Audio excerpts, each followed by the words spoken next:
Good morning. Oops. Oh, wait. Oh, I can't hear. Oh, I know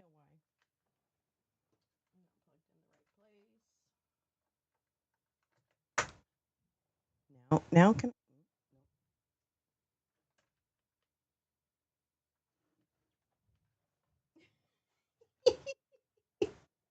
Good morning.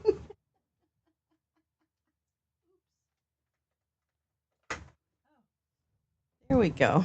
Oh my God. I was plugged in the wrong hole. Oh my God. Hi, butterflies. How are you? Good morning.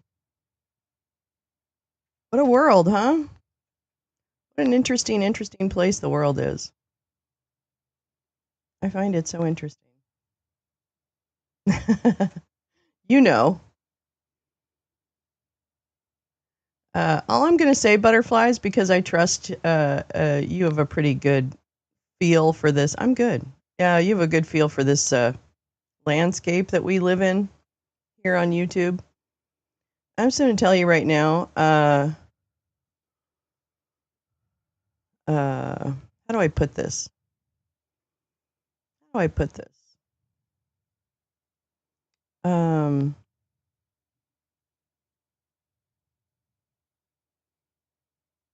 I don't know how to put this.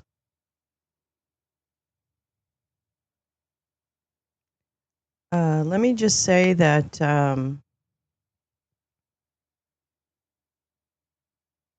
no one. I'm going to give it to you as straight as I can. No one is. I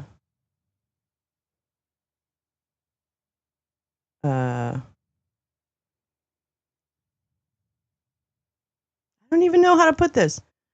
Uh, they're all trash. No.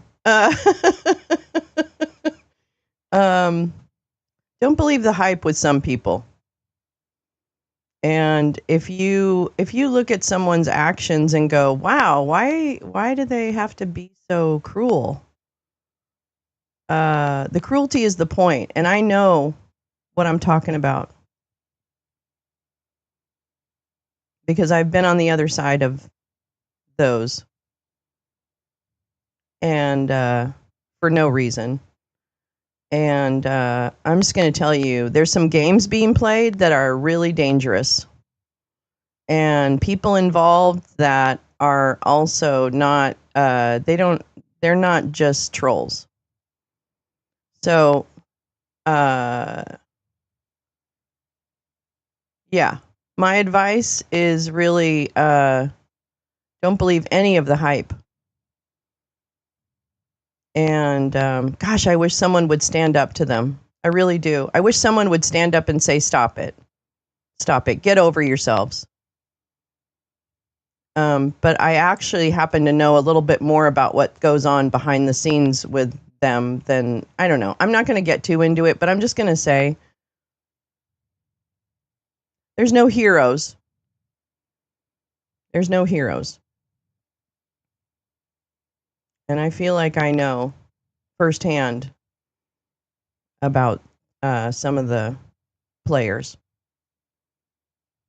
So anyway, that's as ridiculously obscure as I can be. But I'm really happy to be. Yeah, I think you do. I think you know what I'm talking about. But there's a reason I'm quiet. Let me put it that way. There's a reason I'm quiet about certain people.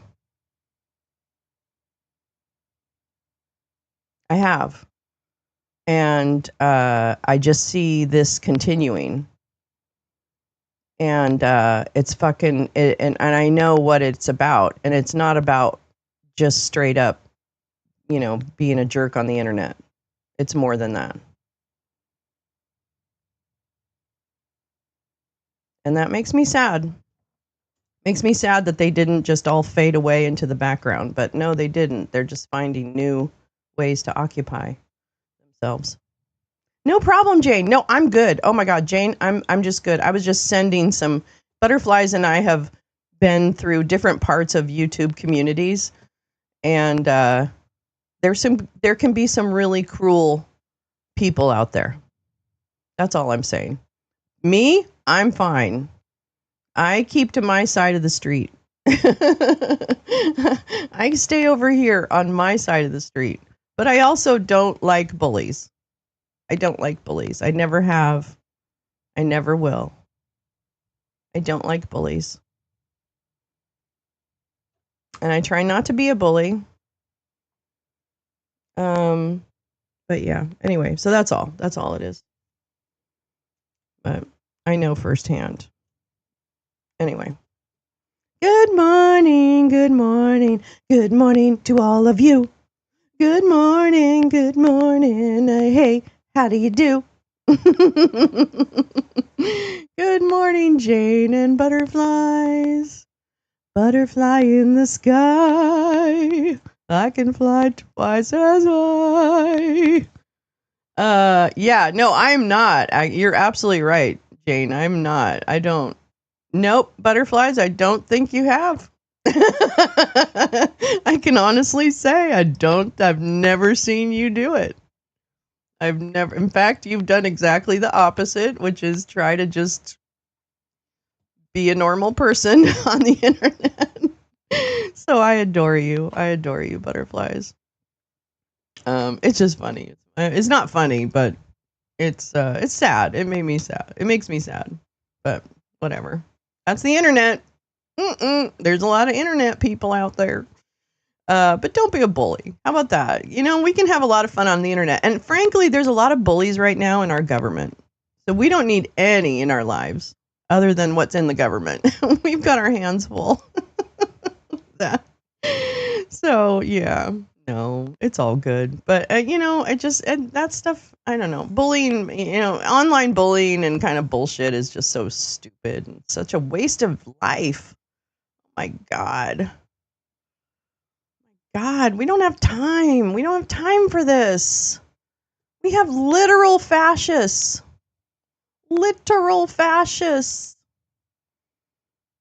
Who are taking away rights. Like, that should be the most important thing right now. Always. Always. Always. Kind of makes me feel vindicated, though, for being, shut out of communities. It just makes me feel a little bit like, oh, I was on the right side of this. Okay, that's good to know. I feel like I'm pretty good about that. I actually am really good about that. I have a really strong sense of principles. I don't know. It's 9:38. Is it really? Oh my God. Oh, I have to drink my coffee too. You know what I'm doing these days? The last few days? I'm putting, it makes my coffee a tiny bit bitter, but I'm putting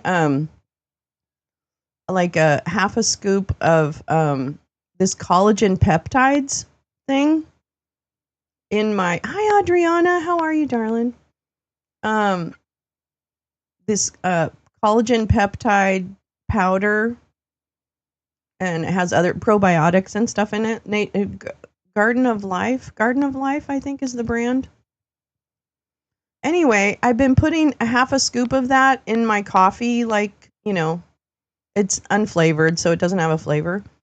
Hi, Lee. How are you, darling? And it is so delicious. I mean, not delicious, but it makes me feel good. Like, it gives me a little bit more energy. I know firsthand that vitamins actually do help. Like vitamins, I went to a nutritionist after my bariatric surgery, and she's like, you will have to take a vitamin for the rest of your life. Like, take a vitamin. And I literally can tell the difference between when I'm regular on my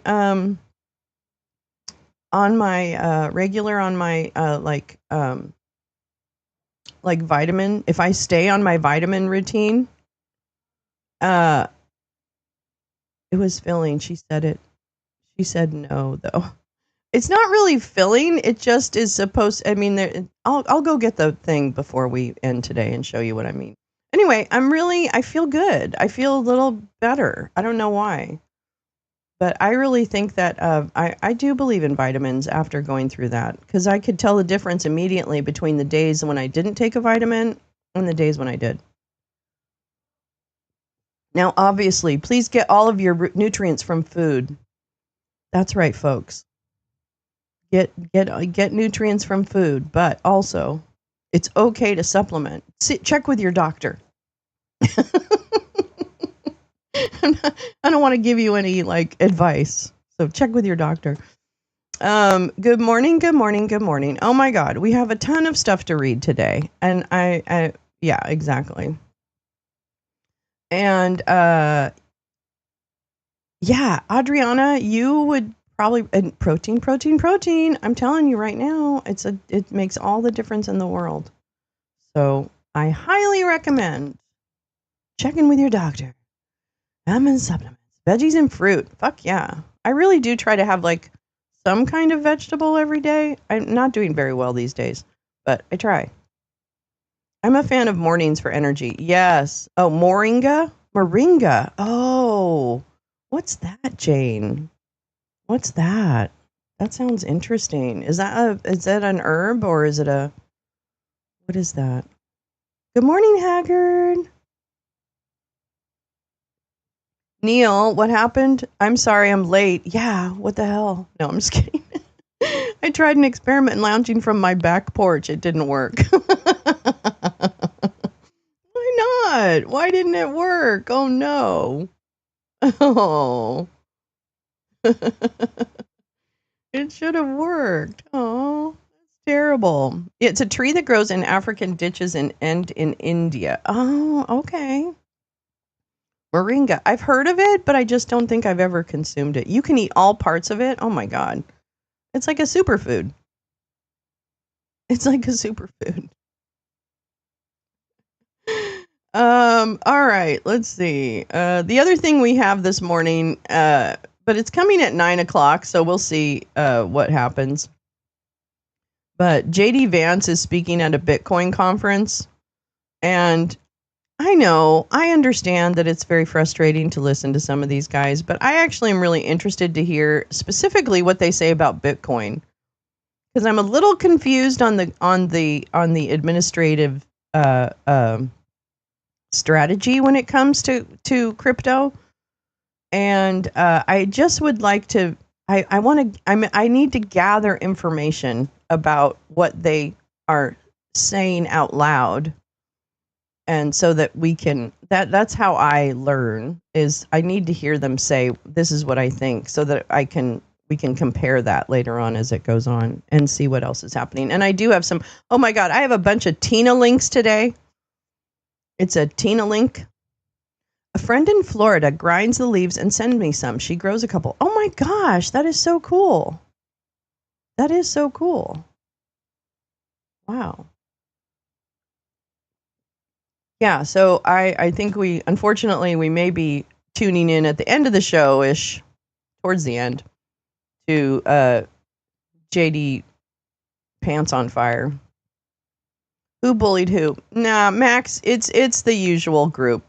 It's the usual. I don't want to get into specifics. I'm not meaning to put a target on my back. I'm just wanting to say my piece, that it's really disgusting to me that here we are still, after all these years, and people are acting like fucking assholes. And, people should start asking why they act like assholes and what would be motivating them to do so. But whatever. But not me. I'm not asking anyway. But Max, I think you might know. I don't know. I can talk to you later about it. Badger! Good morning, Badger! Yeah. So, I don't know. I just don't like bullies. That's the way I am. I don't know. Call me crazy. I'm too sexy for. Here, we need some. Here, I know this is a good song to start the day. Here we go. Time for Teletubbies. It's time for Teletubbies. Let's see. Yeah, it is surprising how some people turned out. But not so surprising. I guess I'm not surprised.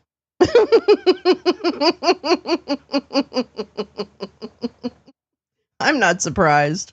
I'm not surprised. I was kicked to the curb a long time ago, and there probably was a reason for it. And that's fine. Whatevs. You know what? You do you. I'm pretty happy with my my principles and my ethics and my compassion intact. I don't know. Did they introduce a bill that would allow law enforcement to lock up immigrants for 10 years and possibly life? Where? Butterflies, what was that? Is that part of the great big beautiful bill? Because that's really all that's been introduced recently. I haven't seen a lot of their things been debated on the floor. Yeah, there's trolling and then there's straight up viciousness. No, this is not. Yeah, you're absolutely right. Yeah, this is not. Yeah. You know what? I feel great because I can sleep at night. I know why I'm on YouTube. I know what I'm trying to do. I don't do it well, but I'm trying to do it. Not sure. I saw a clip this morning. I want to find that. I'll find that. Wow. Let me see. Hold on. Let me hold on to your love. You got to hold on.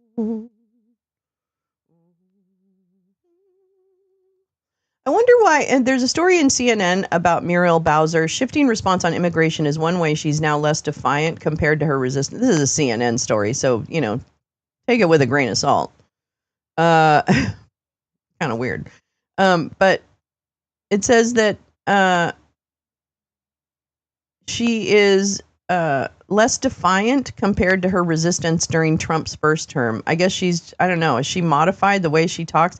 I've seen her in a couple of situations, and I feel like she's definitely trying to walk a fine line because she's got people all over her from the administration, I think, that are trying to tell her how to run her city, which I think is probably stupid. I don't know. I voted for her way back when she first ran for mayor because I lived in D.C. at the time. And I don't know what kind of mayor she's been since that point. I moved a couple of years after that. Yeah. I've tuned into a couple hags. They are lost in conspiratoriation. What is that, hags? Wait. With all of these effects of the tariff hurting the trucking industry, I found myself wondering yesterday if you've heard anything from the truckers from years ago. None of them actually were truckers, it turns out.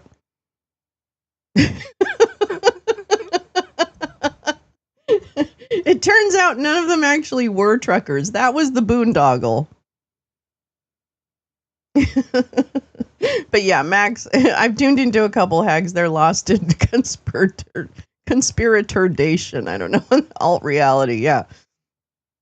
I mean, I'll tell you, all the maggots that I hear these days, they're all in. They're all in for this.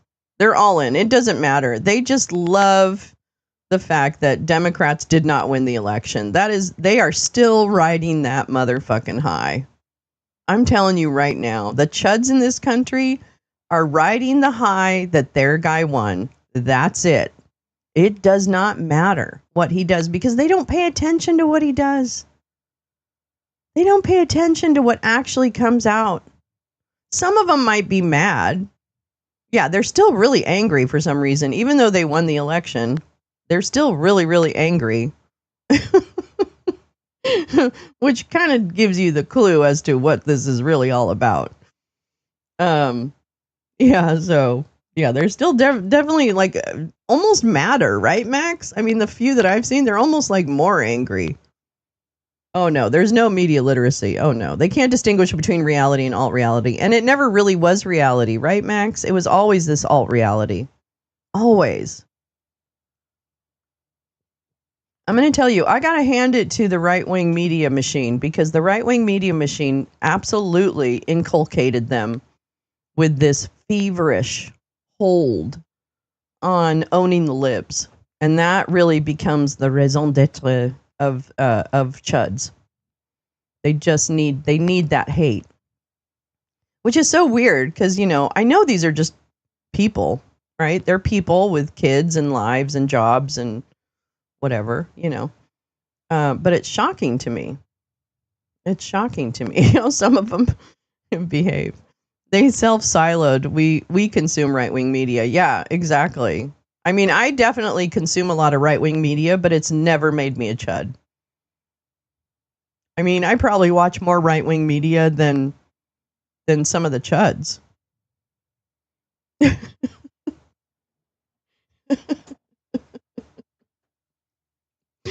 Anyway, good morning. Hi, Teresa. Hi, T.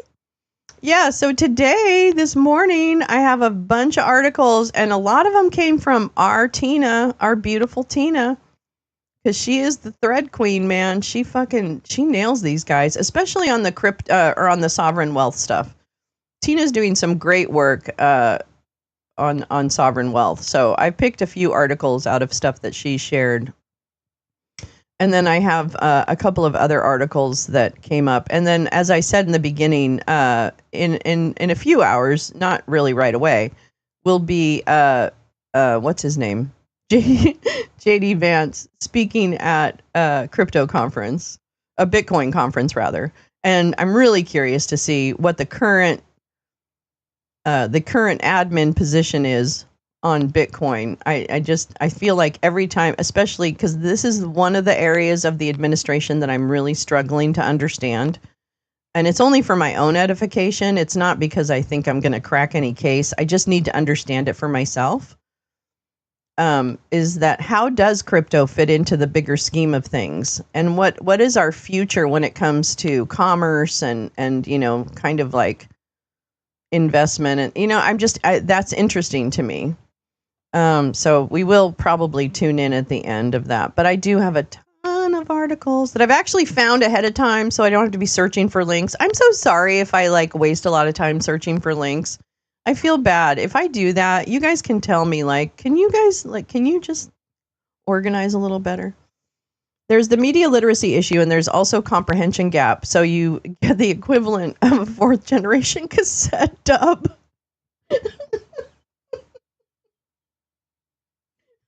That's perfect. That's the perfect analogy, Max.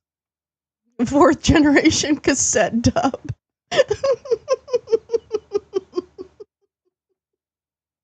I love it. I heard there was another unscheduled disassembly for Musk last night. You're entertained by the searches? Okay. I'll try to limit them to mildly entertaining and not totally frustrating. But so I am listening. I listen to everything you guys tell me. Yeah, I noticed that. Teresa, did you see what I put up on? I think I put up on Twitter because I was watching. I'm just going through the thumbnails on YouTube, and they come up with a thumbnail. What did it say? It said something really. I can't even think of it now. Hold on. Where is it? SpaceX suffers 3rd Starship test failure. These fucking things. I'm going to tell you right now. The U.S. taxpayer is paying for the folly of a trillionaire. Let me say that again. You and me, are paying taxes so that this dude can get his rocks off by shooting things into space, and he has taken over NASA. And that, to me, is one of the most we have to go over that whole story one of these days. We haven't done that in a beginning to end. Everything blows up, Neil. The cars blow up. The trucks blow up. His rockets blow up. His hypothalamus is probably blowing up. No, I don't know. I feel like between AI and crypto, all the people in power with knowledge understand that there's a great shift coming. Oh my God. I'm going to tell you, I feel like we are a little in the dark, or what I'm reading and listening to is hyperbolic. It really could go either way. What? RFK announces U.S. Argentina alternative to who? Oh, here's the other thing. They took off the recommendations for children, etc., to have the COVID vaccine. He just removed that from the CDC website. He's going to kill us. More children will die because of Robert F. Kennedy Jr. Period. More children will die. And you know what I'm just waiting for, Max and Butterflies, especially since you know this group? I'm just waiting for one of the Chud's kids to get fucking measles. That's what I'm waiting for. I should. Yeah. RFK needs to be just gone from the planet. Like shoot him to space. Maybe we should test, former heroin addicts in space. Hi, gal. This has a gift link. I haven't read it yet. Good morning. You're fine. Yeah.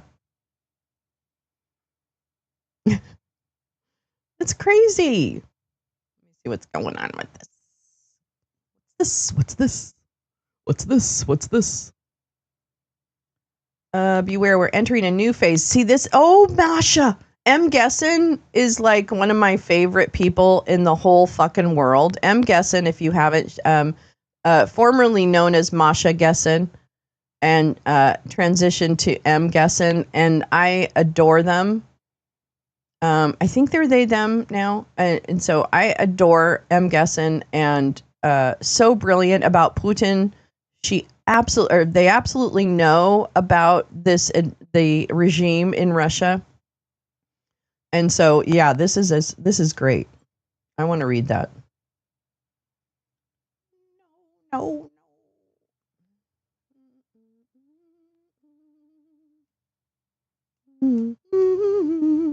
Yeah. Excellent. I noticed when Carolyn Levitt calls on a new media reporter and then asks her a question, she reads the answer from a paper on her podium. That looks to me like their hand. Oh, hell yeah, Jim. Hell yeah. Hell yeah. Hi, Val. How are you, darling? How's your hair? Did we do a good job? I hope. Kim, hi, everybody. Hi, Kim. How you doing? Good morning.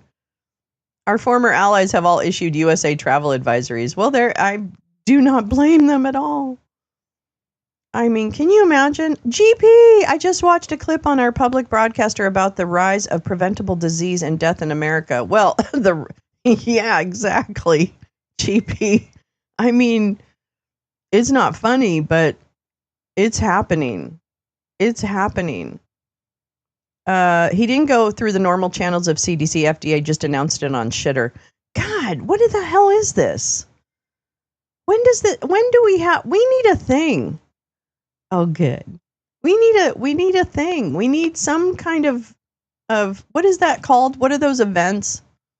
What are those events called when they shift everything?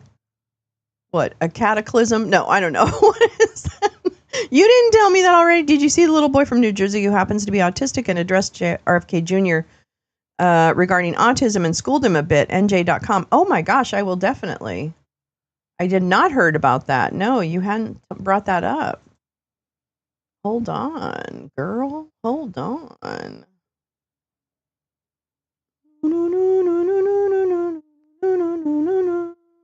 I'll find that. Let's see. Yeah, seismic. Yeah, a seismic shift. Yeah. Germany, United Kingdom, Denmark, Finland, France, Ireland, Netherlands, Portugal, Belgium, Norway. What? They've all issued USA travel advisories? Oh my God. Oh my God. Oh, that was in one of your Resistance Sentinel thingies? Oh, I want to see that. You're not seeing GP's comments? Where'd he go? Oh, there he is. It's up by, well, it's right above you, Neil. If you go to your hockey stick comment, he's right above you. Do you see him? Oh, hit live chat, Neil, in case you didn't. Make sure you're not on top chat. None of my German colleagues want to travel here unless mandatory. Hi, Lee. Good morning, darling. Good morning, my sister. You are in live chat? Uh-oh. Did you block GP? Did GP block you? Oh, there he is. Just wait long enough and you'll see him. I think that's hilarious. No. You don't see his comments? Oh, he's there. He just hasn't said too much. He's only said one thing, I think. Yeah. Yeah, always check top comments. God, I always do that. I'm constantly on top chat, not live chat, which is the dumbest thing ever. Why have a top chat? Why? I'm confused. Why in the world would you not want to see everybody who's in chat. I never understood that. YouTube, I have some definite ideas for you. I'm always afraid I'll accidentally block someone. You know what?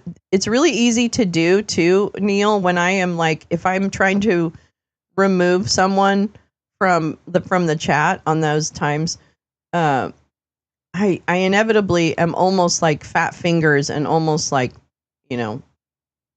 hitting somebody out when I shouldn't. Yeah, so it's easy to do. Yeah, it's just so dumb, Kim. Like, why? Why do you even need a top chat? Is there a reason? Maybe for I don't even know why you would need that. Anyway, it doesn't matter. Yeah, go get that coffee, Audrey. I don't know what top chat. So if you look at your interface with YouTube, GP, can't see GP because of the time travel issue. Oh yeah, he is in the future, T. That's a good point.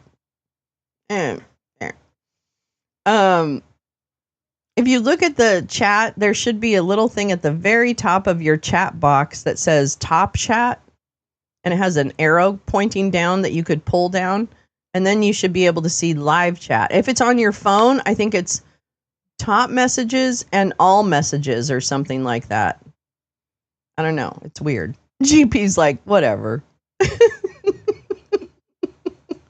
Whatever, you crazy people. Good morning, Karen. How are you? We're here. Mine just says live chat. Oh, well, the Australian version of YouTube is smarter than the American. Shocker. Also reading, Lee says, also reading about Greer, that's Jameson Greer, who's the U.S. Trade Representative, warning courts not to rule against POTUS' ability to tariff under IEEPA due to impact on negotiations with countries. Blocks their strong arm to sign on to Starlink. Oh, God, Lee, that's such a good point. Yeah, no, Jameson Greer can't threaten anyone. Jameson Greer is the shit on the bottom of my shoe, which there isn't any. But if there was, that would be Jameson Greer. He is the wimpiest, simpiest, milk toastiest, rancid piece of flesh I've seen in a minute. Can you tell I don't like him? No. I'm actually super tired because I had trouble falling asleep. Oh, night sweats and just feeling cold. Oh, girl, guilty as charged. Been there, done that. Went through it. I went through. Menopause was a bitch. The icon for messages has been scissors and X. Oh, interesting. Between scissors and the X. Okay. And Carla's always hacking my Wi-Fi to mess with me. I know. Boy, Carla's just like, she's on planes to mess with you. It's terrible. Greer was that Eagle Scout who got roasted at that committee meeting, if I recall. Yes, he did. Yes, he did. He's he's an idiot. God, they're all just a bunch of beta males. And I don't use that. I don't care about beta males, but I'm going to tell you, these guys, if there was a definition of beta male, these guys would be it. Honest to God. Honest to God. Oh, you're going to drop the disc. Oh, let me pull up Discord, actually. Let me entertain you. Where's my Discord? Where's my death card? Where's my death card? Is there a cat behind me? Oh, no. All right. Don't switch. Don't switch. Don't switch. Oh. Don't switch. Let's see. I'll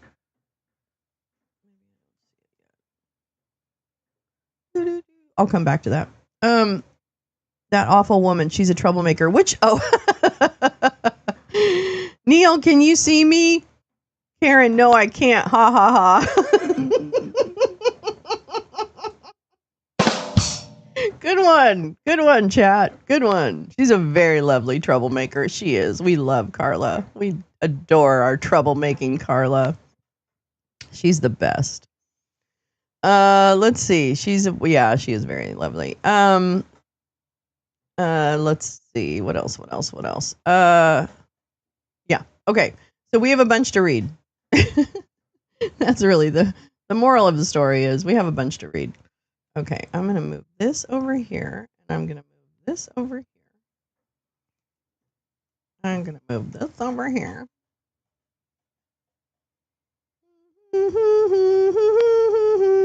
The lion speaks tonight in the jungle, the quiet jungle. I think someone's building a house outside. Let's start with guessing. Oh, that's loud because my window's closed. Well, at least they had to rehire the workers at Hanford. Hannaford or Hanford? What's Hanford? I think of Hannaford when you say that. She's very lovely. Okay, yeah. GP's thumbs up. Okay, hold on. Let me get this. Doodly-doo, scoobly-doo. Welcome to the show. Okay. Boop. Let's see. And this and that and this and that and this and that. Thank you, Gal, for sharing this. No. Go away. All right. This is M. Gessen, who is an amazing Russian expert and Putin expert, has written a book on Putin that I actually haven't read, but I would love to read. So I haven't read their book on Putin, but it is on my list of books I would really enjoy reading. So let me go ahead and read you this article. The title of this is Beware. We are entering a new phase of the Trump era. So grab your coffee. GP, so awesome. Nobody cares if she cheats on trivia. It's just funny. Everybody cheats. Wait a minute. Badger, what happened? Wait. Neil Pasovic. Pussy bitch? Did pussy bitch block you, Badge? Did the pussy bitch block you? Oh my God. I think that's a sign of great achievement. It's a great achievement. Hanford is in Washington State. It was an atomic weapons plant. It's really contaminated. Oh, I did not know that. Wow. That's terrible. That's absolutely terrible. All right. We're going to read this. Get your coffee. It is rigged for your pleasure. I mean, it's the tagline of the show, God damn it. Of course it is. Hold on, I need a little warm up on my coffee.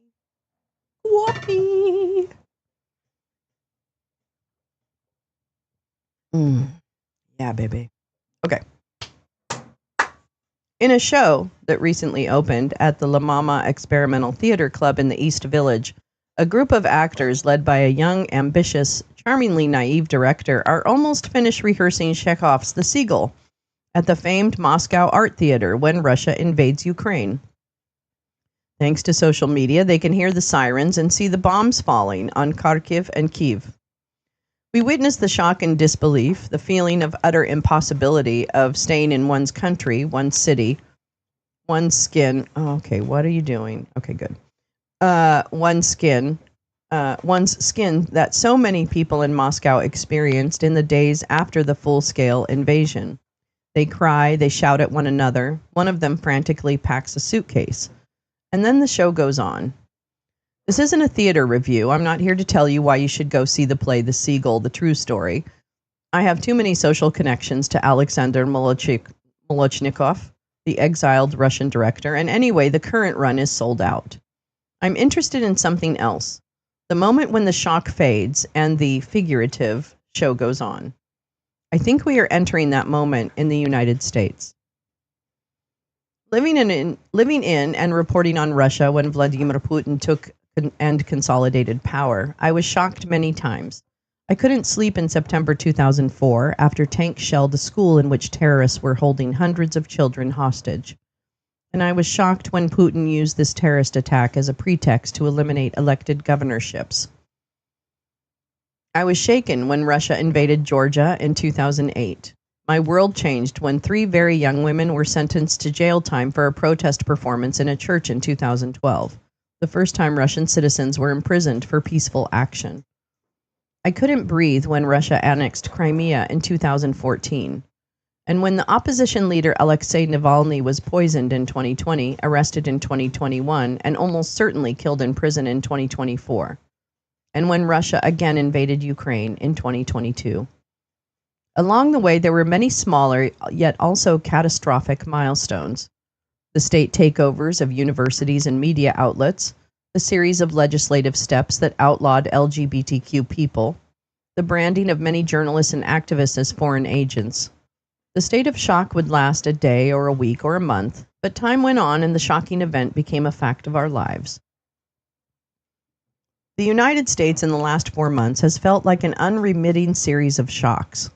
Executive orders gutting civil rights and constitutional protections, a man with a chainsaw trying to gut the federal government, deliberately brutal deportations, people snatched off the streets and disappeared in unmarked cars, legal attacks on universities and law firms. Unlike the Russian autocratic breakthrough, or for that matter, the Hungarian one, which has apparently provided some of Donald Trump's playbook, the transformation of American government and society hasn't been spread out over decades or even years. It's been everything everywhere all at once. Oh, have a good breakfast, Karen. And now that has become familiar.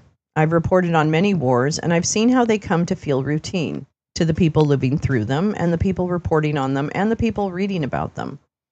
Wars have a limited repertoire: bombings, shellings, offensives, counteroffensives, body counts. After the initial shock, few people keep track of the shifting front line. Even in Israel's massacre in Gaza, which makes Russia's warfare in Ukraine look restrained, can't produce new headlines after more than 19 months of indiscriminate bombing and warfare by starvation.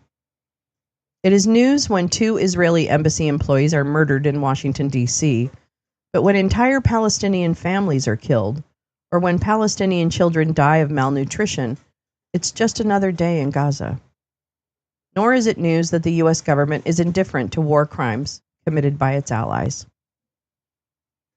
In this country, too, fewer and fewer things can surprise us. Once you've absorbed the shock of deportations to El Salvador, plans to deport people to South Sudan aren't that remarkable. Once you've wrapped your mind around the Trump administration's revoking the legal status of individual international students, a blanket ban on international enrollment at Harvard isn't entirely unexpected.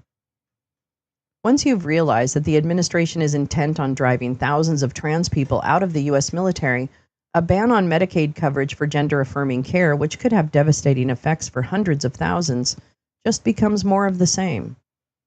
As in a country at war, reports of human tragedy and extreme cruelty have become routine, not news. This is really good. At the end of Molochnikov's play, the main character, Khan, loosely based on the director himself, speaks on the phone to his mother, a famous actress, who stayed in Moscow when Khan left. In the 3 years since the full-scale invasion, she has adjusted, and, most important, she is working. Almost matter-of-factly, she informs her son that a friend, a poet who spoke out against the war, has died in prison. Khan is inconsolable. "Mama, they killed him," he says. The mother tells him not to worry about missing the funeral and to go to his own birthday party. They have such good parties in America. Isn't a birthday party better than a funeral anyway? She's not heartless, just realistic. Reasonable people know the rules and live within the confines they dictate. We humans are stability-seeking creatures. Getting accustomed to what used to seem unthinkable can feel like an accomplishment. Wow. And when the unthinkable recedes at least a bit, when someone gets released from detention, as the Columbia University student Mohsen Madawi was a few weeks ago, or some particularly egregious proposal is withdrawn or blocked by the courts, as the ban on international students at Harvard has been, at least temporarily, it's easy to mistake it for proof that the dark times are ending. But these comparatively small victories don't alter the direction of our transformation. They don't even slow it down measurably, even while they appeal to our deep need to normalize. They create the sense that there is more air to breathe and more room to act than there was yesterday. And so, just when we most need to act, while there is indeed room for action and some momentum to the resistance, we tend to be lulled into complacency by the sense of the relief on the one hand and the boredom on the other. Eric Prince is going to Haiti? Oh no. Shady private organization with links to CIA. Oh yeah, no. Here's the thing. It's not even just the CIA, I don't think. We read about them yesterday, GP, about the contractors that are doing the checkpoints in Gaza. It's bad. It's bad. It's bad. And the only reason apparently Eric Prince can't is because he was facing weapons charges in Europe. Oops. Oops. God. Oh. Think of the trajectory of the so-called travel ban during Trump's first term. Its first iteration drew thousands into the streets. The courts blocked it. The second iteration didn't attract nearly as much attention, and most people didn't notice when the third iteration of the travel ban, which had hardly changed, went into effect. Now Trump's administration is drafting a new travel ban that targets more than 5 times as many countries. It took Alexander Molochnikov 2.5 years to put on Siegel, True Story. The process was arduous and often frustrating, he told me, but the long journey was ultimately good for the play. It allowed him to observe the normalization of the war in Russia and include these observations in the text. It also enabled him to get to know the United States. The second act takes place in New York. One character, a sleazy producer, observes, "Just think, when he first came to this country, he was afraid even to say he was Russian. And now we're all good friends and making peace everywhere in the world. Such a good peace." At one point, another character makes a comment about censorship and adds, "Something like that could never happen in America, right?" On the night I saw the play, the audience laughed a kind of laugh I'd heard before, but not in this country. It was bitter, and it was resigned. Oh, that's it? Oh, man, I wanted more. I wanted more. More. All right, whatever. Okay, not more. Wow. Let me see what I've got. So what I have is a lot of Tina stuff. Some of this is Tina. We've got Palantir dumped by Norway. The Sovereign Wealth Fund. This is all, oh shit. Tina. And then I threw in a little Hayden Davis just for fun. This is just I have the headlines. Let's see if there's anything I'm missing on headlines. Musk says Trump's agenda bill undermines doggy mission. Wait a minute. I'm sorry. I need to see what that says. Tina does know everything. That butterflies. That's M. Gesson, and M. Gesson is an author. And his happened. Adriana, are you okay? Adriana, are you okay? It's in the New York Times. It's an opinion piece in the New York Times. Tina. Please excuse my cat. Oh, the baby kitty. Hi, kitty. They just wanted to play in the show. Oh. So cute. Yeah, highly recommend. M. Gesson has written books under the name Masha Gesson in the past. Her book on Putin, I'll have to find it because it's really good. It's really good. All right, I kind of want to read this. Sorry, I just need to kind of check in on this. He did. That's so cute. Oh, the baby. Oh, the baby. We love our kitties. All right, here we go. This is from CNN Today. Elon Musk raised concerns about President Donald Trump's sweeping tax and spending cuts package. Did he read it? Did he read it? Tina! That's right. And spending cuts package, saying in a video released Tuesday that he believes it would raise the U.S. budget deficit.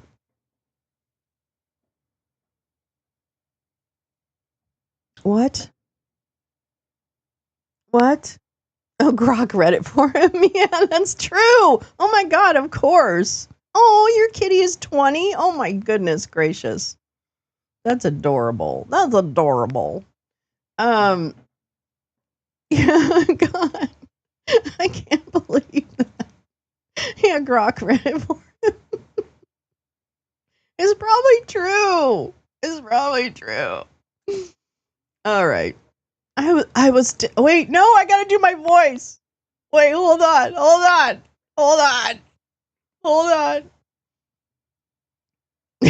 I don't get to do it all the time. Okay. I was disappointed to see the massive spending bill, frankly, which increases the budget deficit, not just decreases it, and undermines the work that the doggy team is doing. I think a bill can be big or it can be beautiful, but I don't know if it can be both. Oh, wait. Oh, I was doing it in my other voice. Okay, here we go. I was disappointed to see the massive spending. I can hear myself on a delay. I was disappointed to see the massive spending bill, frankly, which increases the budget deficit, not just decreases, and undermines the work that Doggy Team is doing. I think a bill can be big, or it can be beautiful, but I don't know if it can be both.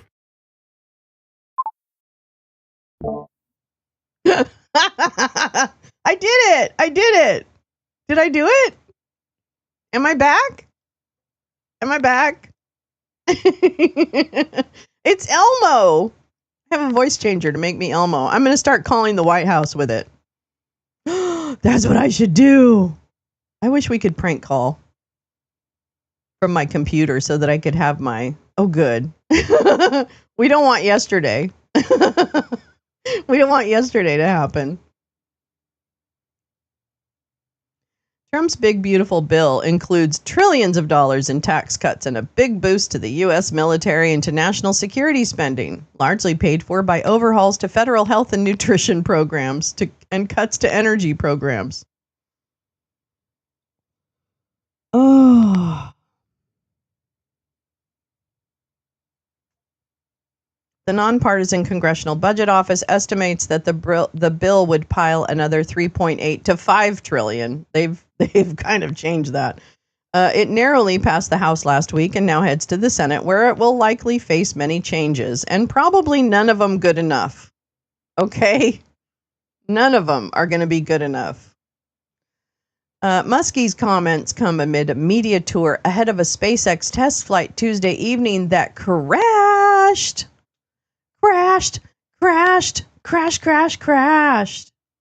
Wait, do we have a good crash thing? No, not really. No. Oh, here we go. We'll do this. But Brondo's got what plants crave. It's got electrolytes. Okay, he knows. Oh boy, Musk is stepping away from full-time government work. To focus on his companies, including SpaceX and Tesla, which have struggled in part as a result. SpaceX has struggled? Wait a minute, what? Come on, CNN. Give me a break. Tesla, maybe. SpaceX, give me a break. He noted the move in an interview with Ars Technica on Tuesday, hours before SpaceX's Starship crash. Because it crashed. Okay? It just blew up. All right? Third one. Blew up. He's wasting our tax money. Elon is wasting our tax money on his boondoggle male fantasy. I think I probably did spend a bit too much time on politics. I won't do the voice again. It's less than people would think because the media is going to overrepresent any political stuff because political bones of contention get a lot of traction in the media. He said when asked whether he feels his focus on politics over the past year has harmed SpaceX. No, he got a...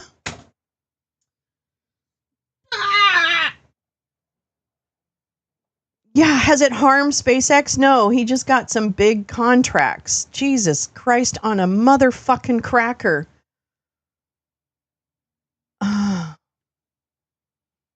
Media literacy. Media literacy. Media literacy.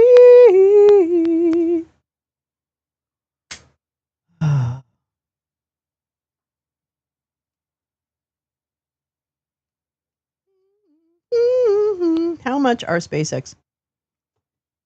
SpaceX got about $5.9 billion for an expected 28 missions. Okay, so give me a fucking break. They're doing just fine. They took over NASA. I think they're doing okay. Oh, wait, did I do something wrong? I did something wrong. Oh, yeah. Hold on. Where am I? Elon. There you are. He noted the move in an interview with Ars Technica on Tuesday, hours before they crashed. I think, oh, yeah, blah, blah, blah, blah, blah. It's not like I left the companies. It was just relative time allocation that probably was a little too high on the government side, and I've reduced it significantly in recent weeks. Musk also, because you're in a K-hole, okay? Whatever. Musk also noted last week that he'll spend a lot less money on politics in the future, but it's still not clear whether the remarks signal any change in his pledge to commit $100 million into political groups controlled by the president. Musk previously spent more than $290 million to help get Trump and GOP congressional candidates elected in November. That's right. Good morning, Jay. Musk-linked groups also shelled out more than $20 million on a Wisconsin Supreme Court race earlier this year that his preferred candidate ultimately lost. Because sometimes it's not, you can't buy it. Sometimes you can't. Musk also continued to defend the work Doggy's been doing in Washington, telling the Washington Post on Tuesday that the team has become a whipping boy. Oh, the baby. Doggy is just becoming the whipping boy for everything, he said. So like something bad would happen anywhere and we would get blamed for it, even if we had nothing to do with it. CNN had previously reported that Doggy is poised to continue its work even as Musk steps back with staffers to remain in place, embedded across federal agencies for months or years to come. Yikes. Let's see. Let me catch up with the chat.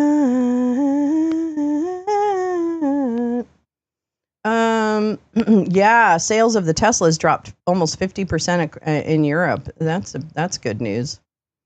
It's being said that Elmo is persona non grata, box office poison. Oh. Well, I mean, he probably is to some degree, but he still has money. For J-Rants.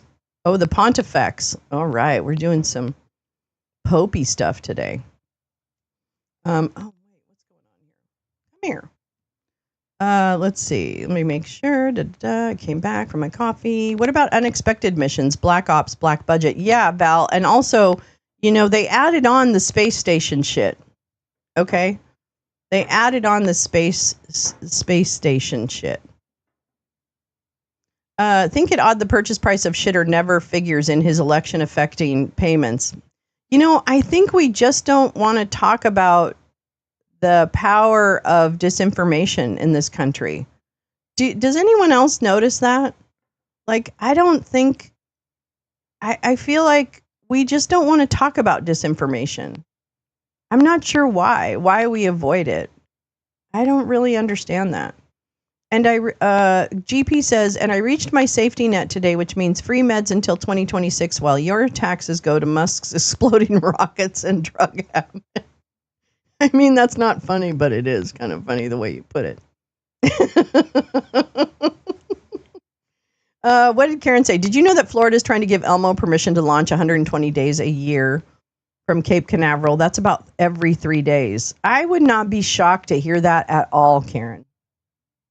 I don't think it's good to get used to sonic booms so often. I can hear and feel them from East Orlando. Wow. That's ridiculous. He made a post about Ukraine. Oh. Let's see. Hold on just a minute. Where are you? There you are. Here we go. Pope Leo. Pope Leo the 14th. The people of Ukraine have been struck by fresh, serious attacks. I assure my prayers for all the victims, especially children and their families. I strongly reiterate my appeal to end the war and to support every initiative for dialogue and peace. Let us pray together for peace in Ukraine and wherever war brings suffering. I'm glad he said something. I'm encouraged. I mean, a pope can only go so far because, still within the confines of an organized religion. But I do appreciate him. Let's see. Some shitter Yahoo said Elmo can replace NOAA balloons. Several eliminated this week. I'm attacking them with American Jobs versus Elmo, right? Right? And he's probably going to be part of the Golden Dome, the piss dome that they're going to put over the United States. The physical dome that he thinks is going to be, built. I can't with the stupidity. That will ruin our beach days. And can you imagine the wildlife? I know. What must that do to the wildlife in the area? That's a really good point, Audrey. I hadn't really thought about that. Wow, that's really true. I don't know. This whole, I don't think enough has been talked about too, or at least I don't think it's as commonly known how he has really taken over NASA.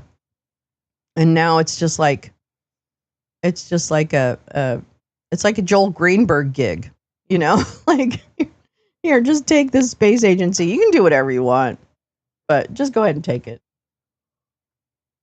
I don't really understand that. Yeah, I'm not a scientist, but I can imagine that would happen. Okay, let's see what's next on the big old thing. Let's see. So we talked about Elmo. What would be logical to be next?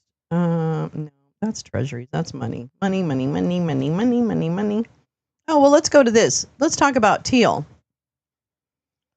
I fucking hate you, writers.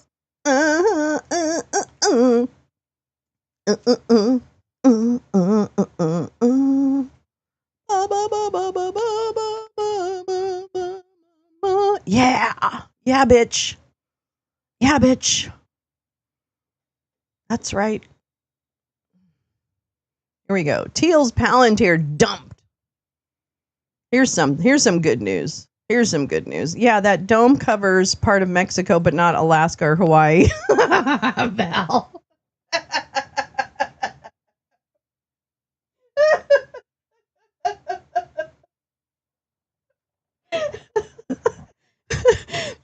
The dome. Yes. Oh my God, J-Rance. Great minds think alike. I have it all teed up. Look, I got that bitch all teed up. Look there's that stupid ass face right there. Yeah, baby. I got it teed up. I'm all over it.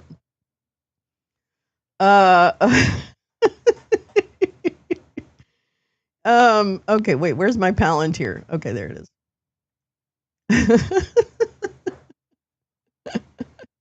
Yeah, coffee definitely helps. Weed also helps. Yeah, it's true. Well, some of us don't take weed if you shouldn't or can't, whatever. I don't want to push drugs on you.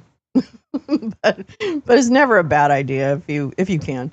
All right, here we go. This is actually from last year, but I don't care. I really want to read about Palantir and kind of what was happening. Another company we don't talk about very often. Bill 5 in Ontario will make Doug a king, and it completely removes our Endangered Species Act. Are you kidding me? Badger, how can that happen? Is the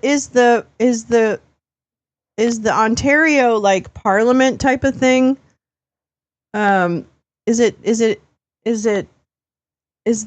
parliament, would they not believe that? I mean, I don't understand. I agree, Audrey. I think everybody should just chill out. Chill the fuck out and enjoy life more. I'm going to tell you, you get one trip around this marble. One trip. You better fucking make the most of it. Don't waste your time being an asshole or any of that. Yeah, that's crazy. All right, here we go. Let me read about Palantir. I know it's old, but I don't care. I feel like all these stories about Palantir kind of run under the radar and then we never really pay attention. All right, one of the Nordic region's largest investors has sold its holdings in Palantir because of concerns that the U.S. data firm's work for Israel might put the asset manager at risk of violating international humanitarian law and human rights. Storebrand Asset Management disclosed this week that it had excluded Palantir Technologies Inc. from our investments due to its sales of products and services to Israel for use in occupied Palestinian territories. The investor, which manages about 1 trillion crowns, about $91.5 billion in assets, held around 262 million crowns or $24 million in Palantir, a spokesperson told Reuters. A representative for Palantir based in Denver did not immediately respond. Storebrand said Palantir had not replied to any of its requests for information, first lodged in April. The data analytics firm, co-founded by billionaire Peter Thiel, provides militaries with artificial intelligence models. Earlier this year, it agreed to a strategic partnership to supply technology to Israel to assist in the ongoing war in Gaza. Palantir has previously defended its work for Israel. CEO Alex Karp said he was proud to have worked with the country following the Hamas attacks in October in 2023. And in March told CNBC that Palantir had lost employees and that he expected to lose more over his public support for Israel. Storebrand's exit follows a recommendation from Norway's government in March of 2024, warning businesses about engaging in economic or financial activity in the Israeli settlements and the Palestinian territories, the asset manager said in its third quarter investment review published on Wednesday. Now, this proves to me it is possible for governments to act in the interest of humanity and still be incredibly successful capitalists. Now, why can't we do that? Why? The International Court of Justice, the United Nations' highest court, said in July that Israel's occupation of Palestinian territories, including the settlements, was illegal. Israel's foreign ministry rejected that opinion as fundamentally wrong and one-sided and repeated its stance that a political settlement in the region can be reached only by negotiations. Until you bomb them. Storebrand said its analysis indicated that Palantir provides products and services, including AI-based predictive policing systems. Predictive policing. What the fuck is that? That support Israeli surveillance of Palestinians in the West Bank and Gaza. Palantir's systems are supposed to identify individuals who are likely to launch lone wolf terrorist attacks, facilitating their arrest preemptively before the strikes that it is projected they would carry out. It added that according to the United Nations, Israeli authorities have a history of incarcerating Palestinians without charge or trial. Really? A UN Special Rapporteur said in 2023 report that the occupied Palestinian territory had been transformed as a whole into a constantly surveilled open-air prison. Israel rejected the UN's findings. Shocker. In September, Reuters reported that Norway's $1.7 trillion wealth fund may have to divest shares of companies that violate the fund's watchdog's tougher interpretation of ethics standards for businesses. Tougher interpretation or correct? Yeah, that aid Israel's operations in the occupied Palestinian territories. Well, there you go. Norway's doing it. Norway knows how to do it. My God. Many penguin and sea lion species are facing extinction from avian flu. It's so upsetting. I feel like that's a story we don't know a lot about. Don't you? I feel like that we just don't know enough about what's happening with avian flu, and I have no confidence that we will. God damn it. MPs would have the godlike power to decide if companies can extinct species. Oh, is something going on? Is that a bill or something that's happening is that bill in, that you're talking about? The Doug Ford's bill? Ugh. He's such a jerky looking guy. I don't even understand what's attractive about that. All my sovereign wealth funds have divested from Palantir. Thank goodness, oomph. Thank goodness. Yeah, Palantir Lavender. Can someone tell me what this article is? I missed it. Oh, Jane, this was an article from a year ago about Norway, and it's from Reuters. Thiel's Palantir dumped by Norwegian investor over work for Israel. So it's about the Norwegians having more ethics than we do. That's really what it's all about. That's what it's all about. And about Palantir being the thought police. Yep, exactly, Badger. I don't like Axios. I don't either. I hate Jonathan Swan. I think he's a fucking idiot. Axios, Stephen Miller had Noam tell ICE to supercharge immigrant arrests. Oh, great. Bill 5. Thank you, Badger. Yeah, Bill 5, introduced by Doug Ford, it looks like. Really? The Conservatives have a majority in the Ontario legislature. Conservatives will conservative. Yeah, I just don't understand why. Maybe I just expect other countries to be smarter than we are. Maybe I just do. I don't know. Maybe that's foolish. Let's see what fucking Jonathan Swan says. Walmart Nosferatu. In a tense meeting last week, Trump aide Stephen Miller and Homeland Security Secretary Krispy Noem demanded that immigration agents seek to arrest 3,000 people a day, according to two sources familiar with the meeting. The new target is triple the number of daily arrests that agents were making in the early days of Trump's term and suggests that the president's top immigration officials are full steam ahead in pushing for mass deportations.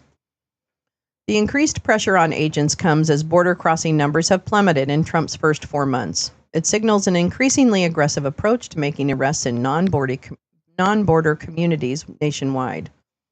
It also comes as the Trump administration's heavy-handed tactics in rounding up unauthorized immigrants and, in some cases, legal residents and even U.S. citizens appear to have contributed to Trump's slipping poll numbers on immigration.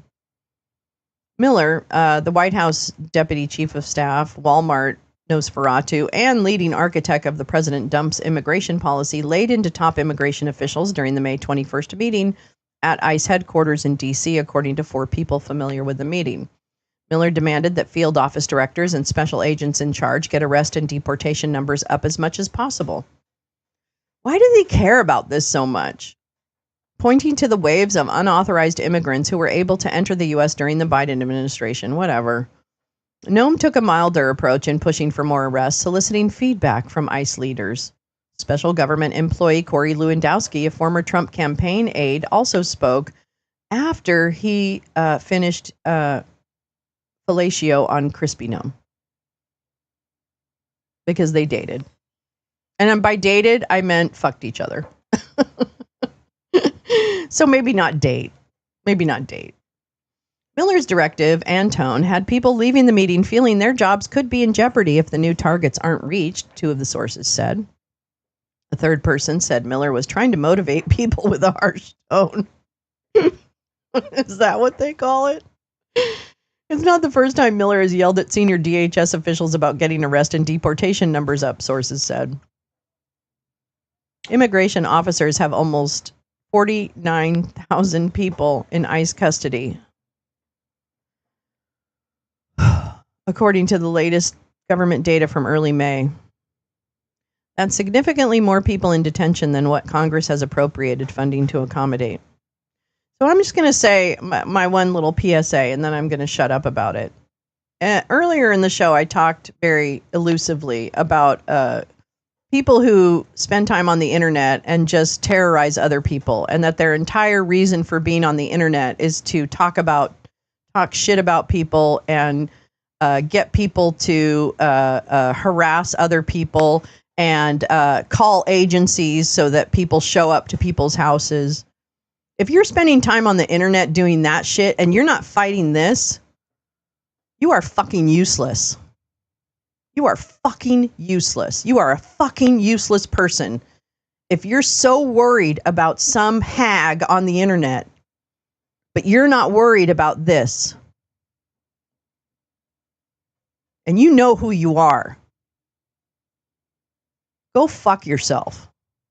If you're not willing to worry about people being taken off the street, if you're so goddamn privileged that you can spend time bullying other people, how fucking dare you? How fucking dare you? How fucking dare you that you're not working on this? Because you're not. Oh my God. I need to be a hermit. Okay. 49,000 people. That's significantly more people in detention than what Congress has appropriated funding to accommodate. We haven't even talked about Miami. Have we talked about the Miami? I haven't even looked at if that facility, what's happening with that facility in Miami.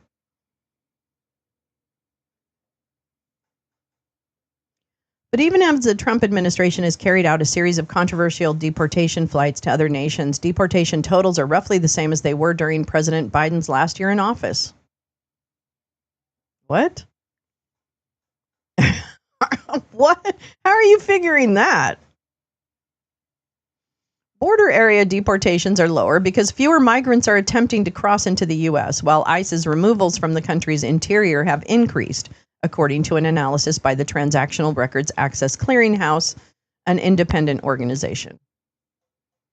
To help ramp up deportations, Capitol Hill Republicans are working on providing an extra $147 billion in immigration funds over the next 10 years, part of the big bullshit bill. In the meantime, DHS and ICE have begun posting official requests for additional staffing, bed space, and resources. ICE has also signed agreements to open up limited additional bed space at existing detention spaces across the country. Such efforts, this gets me really emotional. Such efforts to add space at a New Jersey detention center recently led to protests that resulted in the arrest of Rep. LaMonica McIver, sparking outrage among Democrats. Keeping Trump's promise to deport illegal aliens is something the administration takes seriously, White House spokesperson Abigail Jackson said in a statement. How do you sleep at night, Abigail?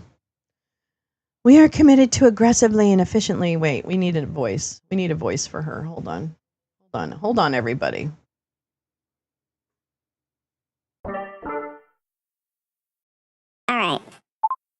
All right. We are committed to aggressively and efficiently removing illegal aliens from the United States and ensuring our law enforcement officers have the resources necessary to do so. The safety of the American people depends upon it.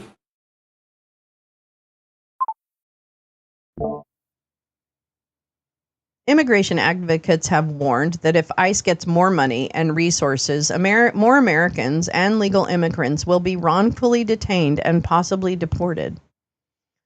Dump and VP Vance have made clear they want to run the largest deportation operation in the country's history, with a goal of 1 million deportations a year.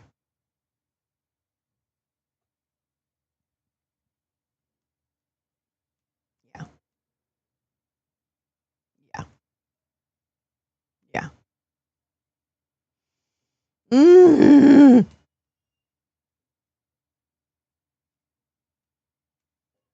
When do I get to report on good news? When do I get to read fun stories? Here's some kittens. Here's some kittens. I think I need to smoke some weed. Hold on. I need to take a minute. Let's look at the fire for a minute. Then I'll come back to more malaise. All overtime was cut in March, and now we're getting our semi-annual bonus. What? Oh.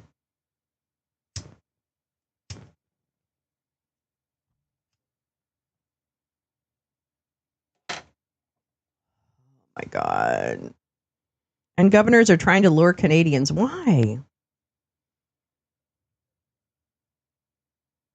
You know, we do have to do an economy update. I haven't done the work on that, but I'll pull together some stuff on the economy. In this economy, I just had the most excellent review. Oh, baby girl, Karen. I'd hire you. I don't have any jobs available, but I'd hire you. Yeah, we're on. Exactly. Hi, Paul J. How are you, darling? Futurama had an episode on policing future crimes. Yes, they did. Oh, my God. Oh, my God. We need to watch that. We need to watch that Futurama episode. That was a good one. I remember that one. Where did Jim go? Where is Jim? There he is. They have the lavender and the gospel. The lavender targets people and the gospel targets buildings. What do you... Oh, is that Palantir? Wait, what is that? They are trying to pass a bill that will make it illegal to cross the border if you have already been deported and will get 10 years if you're caught. The next time would be life in prison. Oh my God.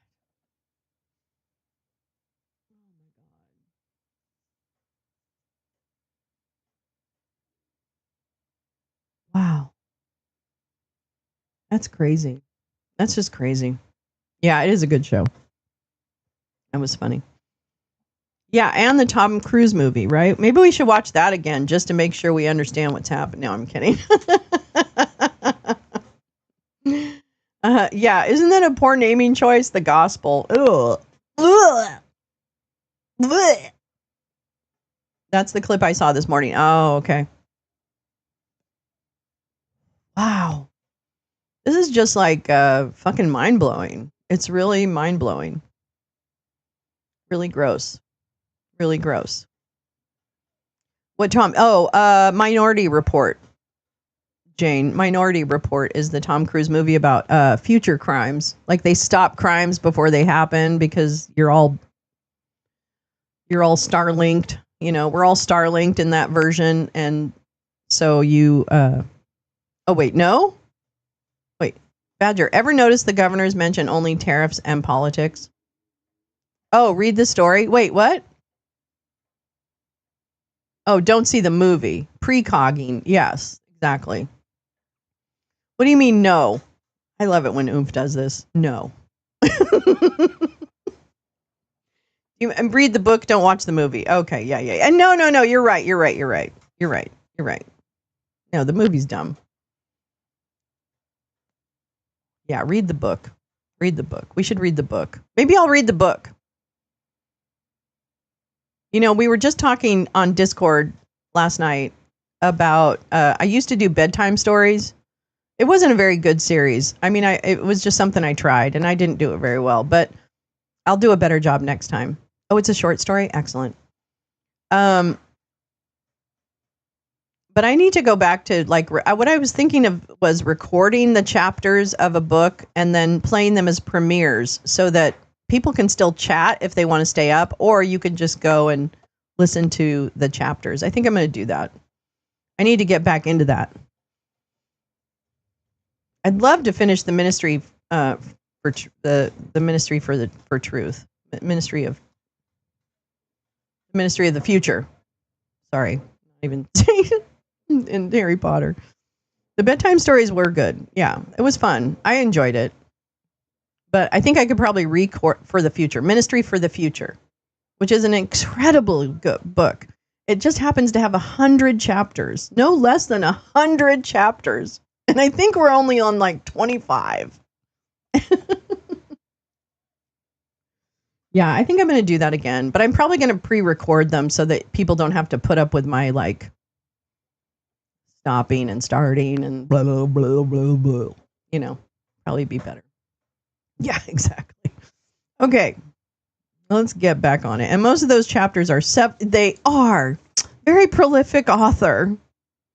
It's so good, though. It's a great book. I mean, it's just really impactful and really well written.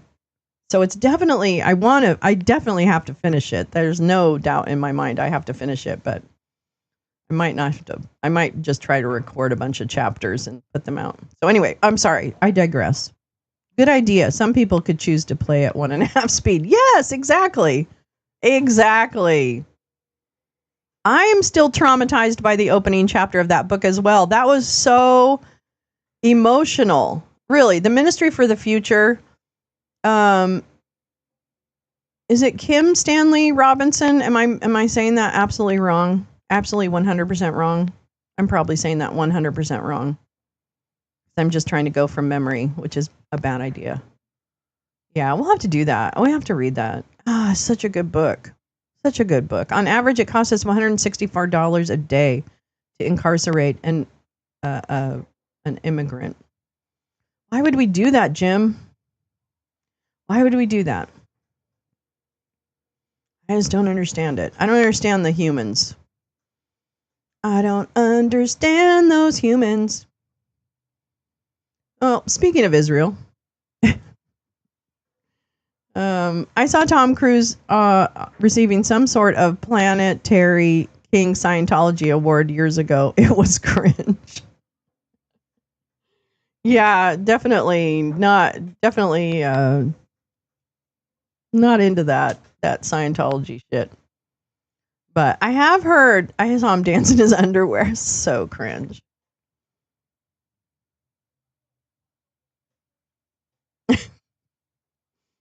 Oh, we should watch that movie. That's a good movie too. What a nut bar. Yeah, he is a bit of a nut bar. I will say this though, and I said it before. He is pretty good to his crew. He's pretty good. Yeah, he was good in Magnolia. Yeah. To each their own until you harm others. Hell yeah, Audrey. Hell yeah.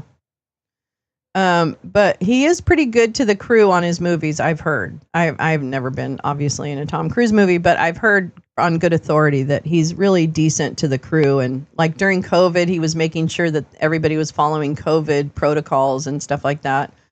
Like, so that's kind of, I mean, if you're good to the crew, that's a big deal in my book anyway. Yeah. He's probably not, though, generally a great human because, frankly, he's involved with a cult. So, yeah. But, whatever. That's okay. I'll smoke that later. Okay, let's read this terrible. I'm sorry that there isn't better news for me to always read. I don't want to do this. Go away. I hate these things so much. Like, what is this? How do I get rid of you? Okay, good. Okay. This was July 2024 of The Nation. I can't remember who sent this to me. Damn it. I don't know who put this. Yeah, respect the call. The role in Magnolia was specifically written for him. Was it really? Yeah, he is weird to women. Butterflies, don't do it. Where is all that long form journalism about good news? Yeah. See? What about it? He's cruel to his daughter and ex-wife. He's dead to me, and I never thought he was attractive. I never thought he was attractive either.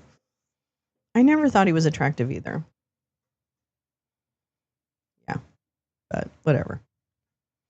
Okay, here we go. This was something from July 2024, but this is from The Nation, July 9th, 2024. The awful plan to turn Gaza into the next Dubai.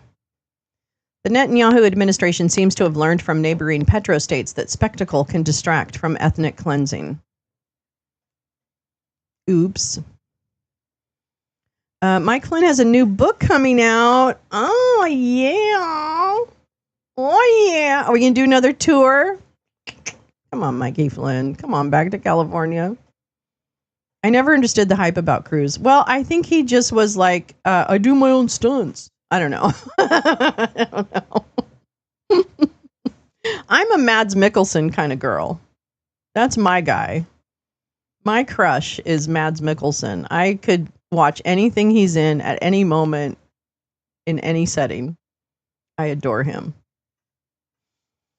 Few places in the world face a more uncertain future than Gaza, where famine looms and 37 Palestinians have been killed. And again, this was in July of 2024, and the number is far greater now.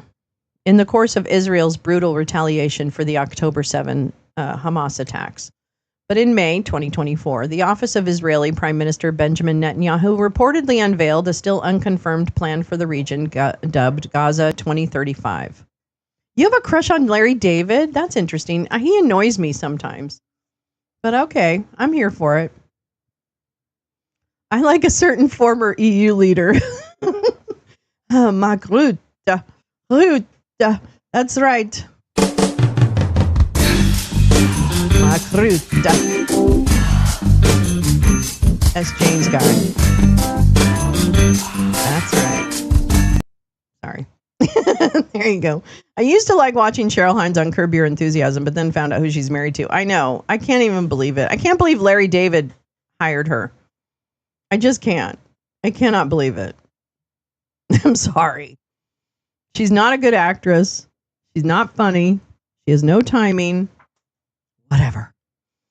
Okay, here we go. As outlined in the trade publication, The Architect's newspaper, the plan envisions a post-war Gaza as a tabula rasa, purged of residents, on which Netanyahu can realize a cartoonish, convoluted vision of fossil fuel extraction. An estimated 1.7 billion barrels of oil sit in the Strip's coastal area. Preemptive greenwashing, there's talk of electric car manufacturing cities, and a total fealty to the technology and real estate industries to shape the land. And also, I just want to add something that actually I heard about yesterday. If you watch the State Department news conference, which I know this was one of the worst news conferences I've seen in a minute, and that's saying something with Tammy Faye Rumsfeld at the helm. But she was asked about the fact that this foundation that has been introduced to help hand out aid in the region is forcing people to move south. So Israel, and please correct me if I'm wrong, but I believe that it is, yeah, she does have Disney witch eyebrows, and in the worst possible way, Max. But this group is pushing people down to the south, and they're basically trying to force migration using food.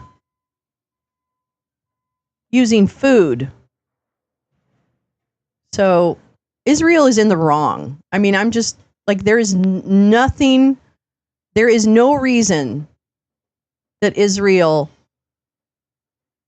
should just, it should stop. Like, why don't we stop?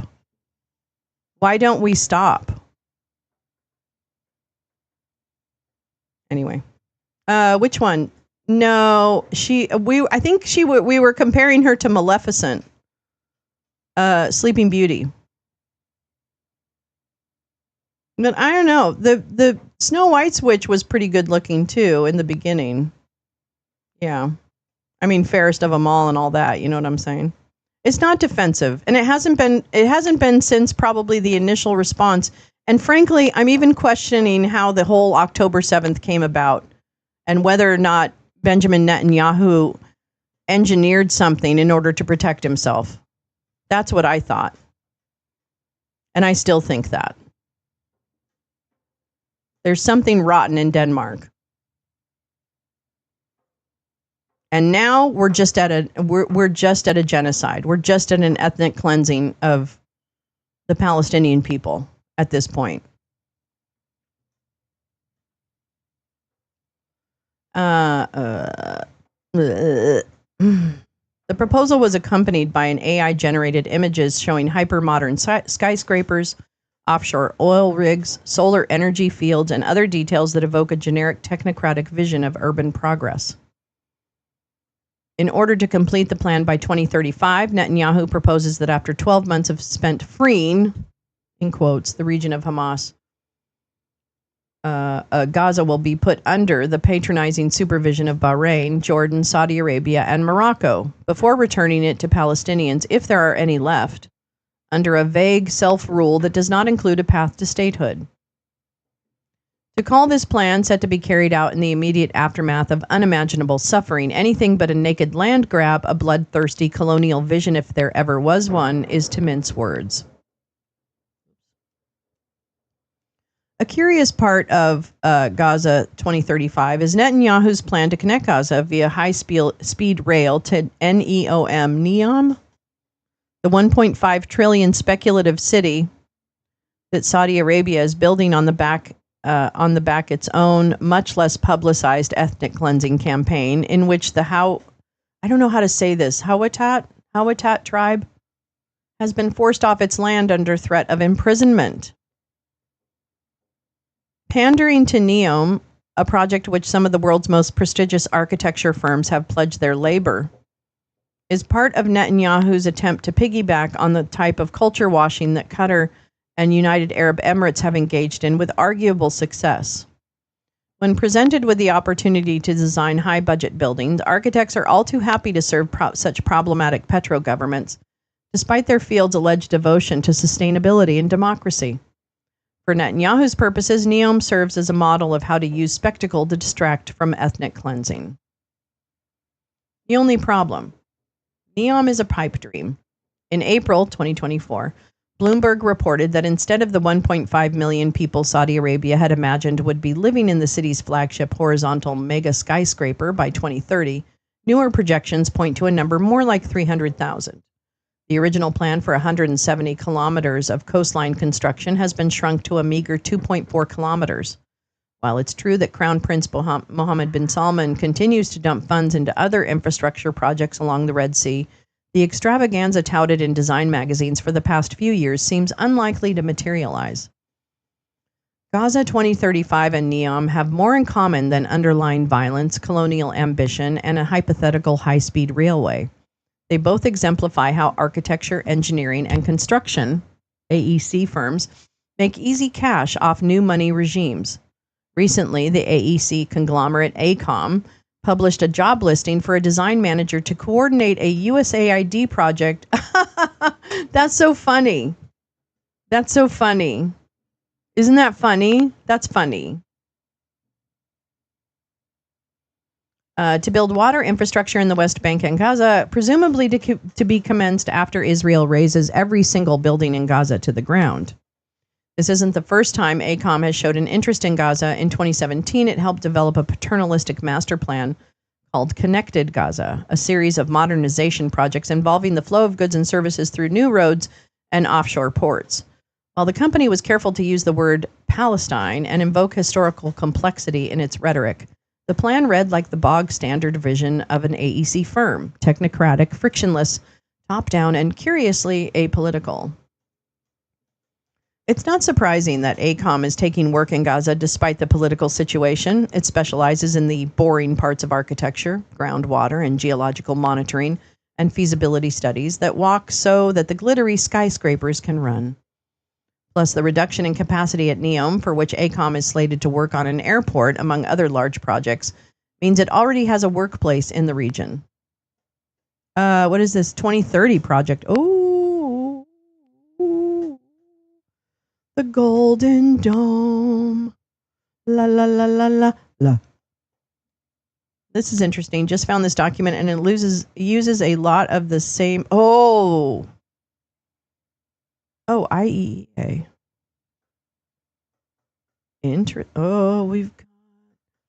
We're going down the holes. We're going down all the holes today.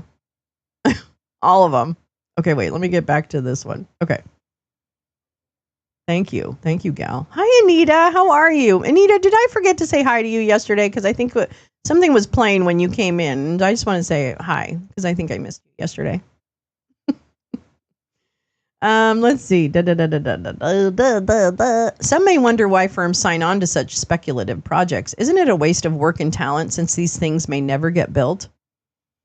During the past 40 odd years, the 2030 project, AEC projects have mushroomed in newer, cash-flush countries like the UAE, Saudi Arabia, and Bahrain, places desperate to strut their new power and develop tourism and culture sectors to diversify from oil while the oil money is still in their hands.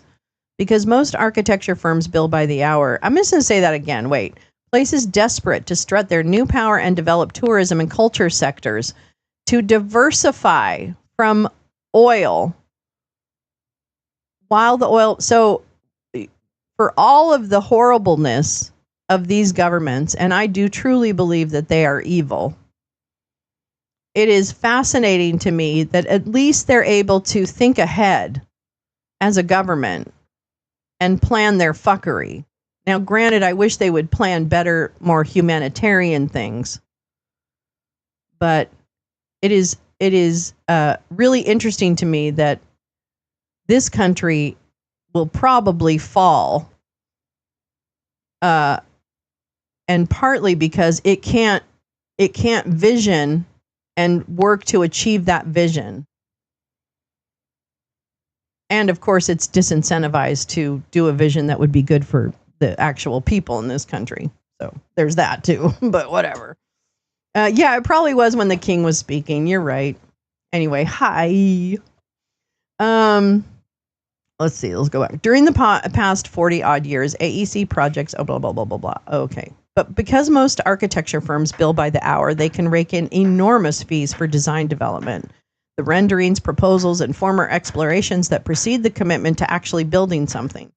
When projects are so vast, complex, and unfeasible that the design development phase is effectively interminable, they come with far less risk than actually committing to a physical structure, which exposes the firm to legal liability. In mega projects like NEOM that are unlikely to come to fruition, firms can futz around and rake in cash for as long as the vision stays alive. And when the vision dies, there's always another MBS or Netanyahu dreaming of a city of glass and steel. Who doesn't love getting paid, often quite a lot, judging by the job listings, to dream, considering the soulless, de-skilled, highly stratified field that architecture has become? Oh, that's an ouchie. These jobs are alluring for a reason. And after all, is it not true that architecture can help make a rotten world better? Beyond the veneer of glitzy, fake eco-cities, AEC firms and individual architects alike often see things like infrastructure as being necessary and unspectacular, an inherent common good. But no project undertaken in the wake of ethnic cleansing, such as in Gaza, is neutral. As I wrote shortly after the war began, profiting from such violence, however visionary or mundane the work may be, is a political act with ethical ramifications. As the jobs open up to remake Gaza according to Netanyahu's plan, I can only reiterate, do not take them. I'm curious to see which firms, if she lists them. Oh, I hate this. I don't want to do anything. Go away. Is this in? No. Oh, here we go. Which architecture firms are working on NEOM? This is a June 2024 article. Sorry, chasing the rainbow here. Let's chase the rainbow a little bit. Okay.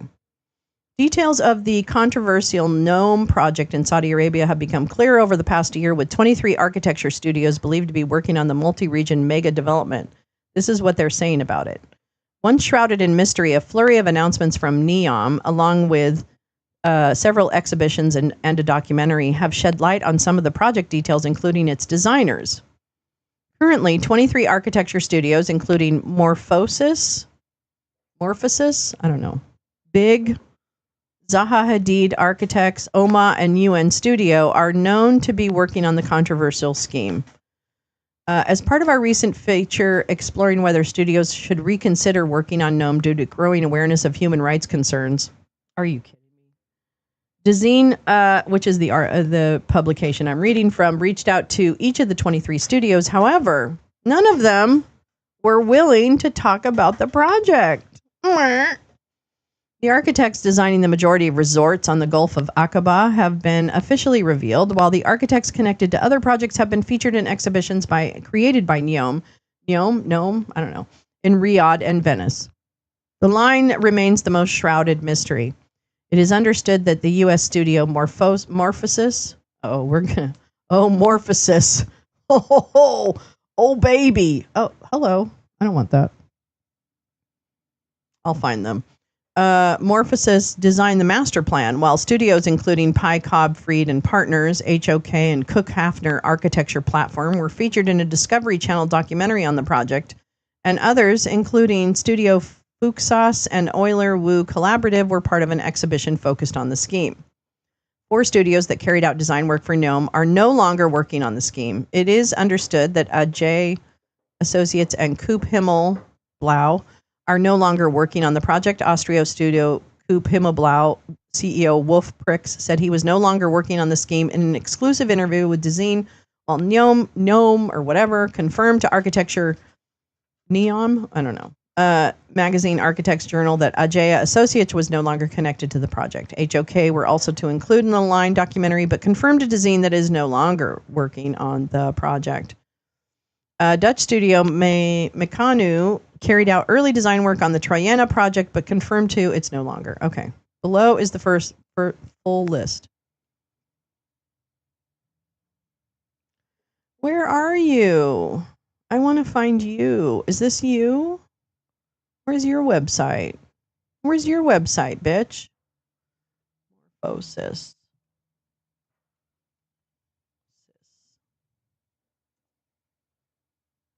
All right, let's do this. Let's do this, bitch. Who are you? Who are you? Who are you? Who are your people? You don't want to tell me who your people are. That's so weird. Research, tangents, planning. There's no about us? What the fuck? What's wrong with you people? Aren't you proud? Aren't you proud of yourselves? Why aren't you proud? Oh, you're in Los Angeles? Oh. Wow, great design. I can't read anything that you have because you have some stupid background all the time. All right, who are you? Arnie Emerson, Ungju Scott Lee, Brandon Weiling, and Yusing Yi lead a team of more than 80 in Los Angeles, New York, Dubai, blah, blah, blah, blah, blah. Oh. Oh. Oh. Mm, mm, mm, mm, mm. Strap in, boys. Mama's coming. Mama's coming. Where's your office? I wonder. Where's your office? Where's your office? Arnie. Hi, Arnie. Wesley Street, Culver City. New York City. Let's do this. Let's get ready to rumble. Yeah, not a web design firm, that's for sure. It's true, though. Oh, Morphosis. Well, first I'll find out if they're still working on it. I'll do that. I'll do the work. I'll do the work. All right, well, that's great. Oh, God damn. What time is it? Because I want to make sure we don't miss Hootie Pop. Okay, we won't. All right, let's do this. Wait, this is all the wealth fund. Let me make sure I don't miss. Because you had, wait, where's your link, gal? 2030. I want to see this. I want to see this. Don't you have the equivalent of text view on a, I mean, I guess. I mean, no, I don't know. What? I sense a dino visit is in their future. Oh, you know what I have? My buddy. That's right. Strap in, boys. It's going to be a bumpy night. Reader view. Oh, you can just skim the thread. Oh, skim the thread? Okay. All right. Well, this is interesting. Just found this document. Wait, let me make this bigger. Oh, okay. Maybe I won't. Oh, I'm not on it. That's why. Get down on it. Get down on it. Get down on it. All right. Well, this is interesting. Gal says. This is August 11th, 2022. Oh, it starts up higher. Gal.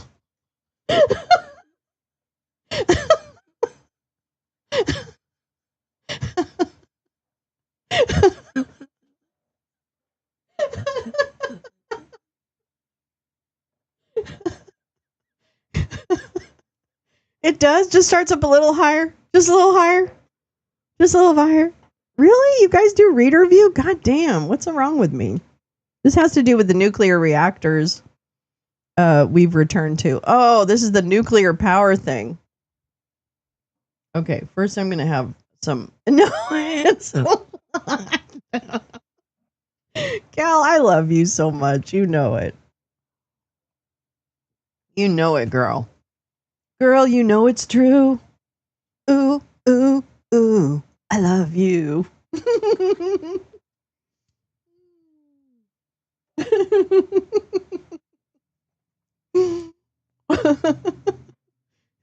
So if Netanyahu is also involved, that's interesting. Yes.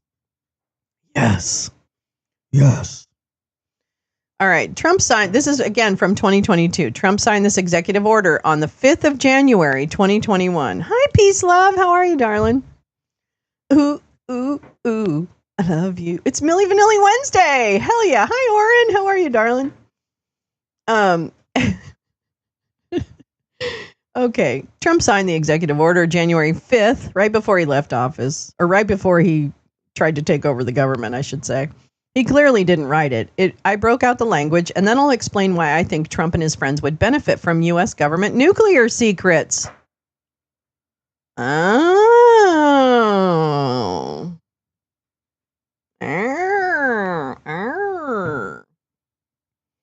EO 13972 promoting small modular reactors. Oh, where's Jim Nalgren? Tom. Where's Tom? The SMRs. Tom, I think you were the one that was always saying, watch out for those SMRs. For national defense and space exploration. So the executive order on promoting small modular reactors. Oh, stop it. Okay, I understand. All right, we'll keep to the lakes that we're used to.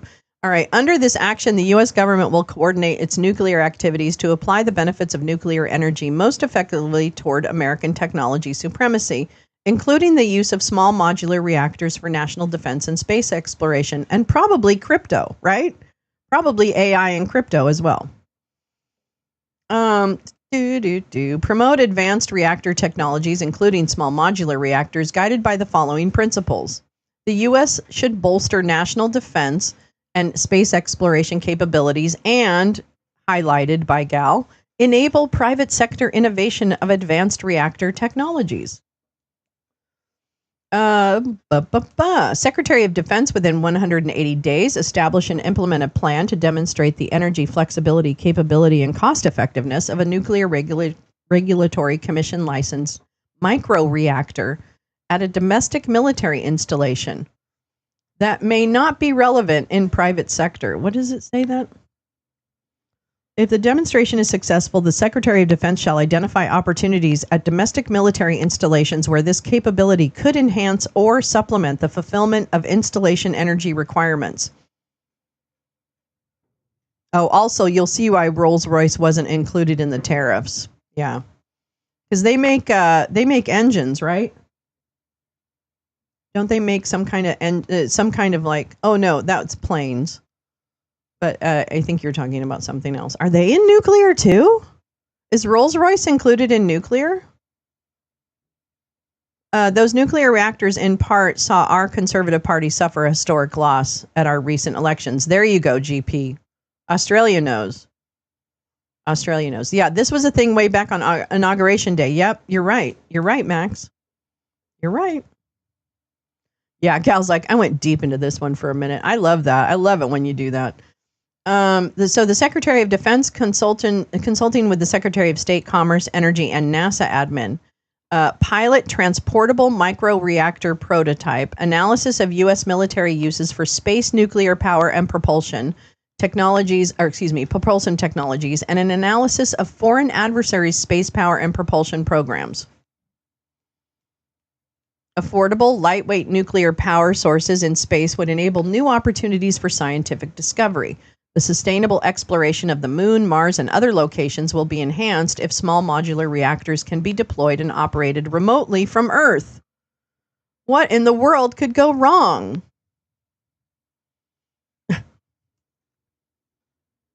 Oh my God.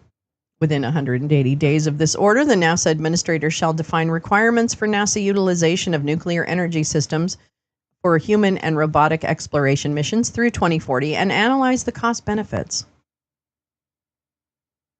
How can melanoma sign an executive order? Well, it didn't matter because I don't know how far they made it on this. A viable domestic nuclear fuel supply chain supports defense and NatSec activities and, quote, enables success of the commercial nuclear industry. Secretary of Energy, develop a plan to promote, this is highlight by Gal, promote successful transition of this technology to the private sector for commercial adoption. This is part of the whole, like, build the AI factories right next to your factory.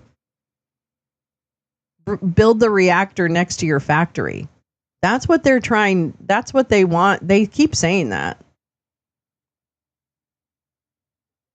But 4 nuclear-related EOs from May 23rd probably will be addressed below. Oh, yeah. Yeah, we should look at the new ones. I know. Ugh. This was from 2022. Develop a roadmap through 2030 that coordinates terrestrial-based advanced nuclear reactor and space-based nuclear power and propulsion efforts. Pathways for transitioning technologies developed through federal programs to private sector activities. This is reshoring. This is reshoring. Right? Like, this is part of this whole, like, I'm telling you, the whole, oh man, oh whatever. I don't know. I've said it all before. You guys know. You guys know. Yeah, shitter storm style. She will. She will. If she hasn't, she will. All right. Small modular reactor is an advanced nuclear reactor of electric generation capacity of less than 300 megawatts. Because of the smaller size, SMRs can generally be designed for factory fabrication and modular construction to take advantage of economies of serial production and shorter construction times. Isn't that interesting? Isn't it?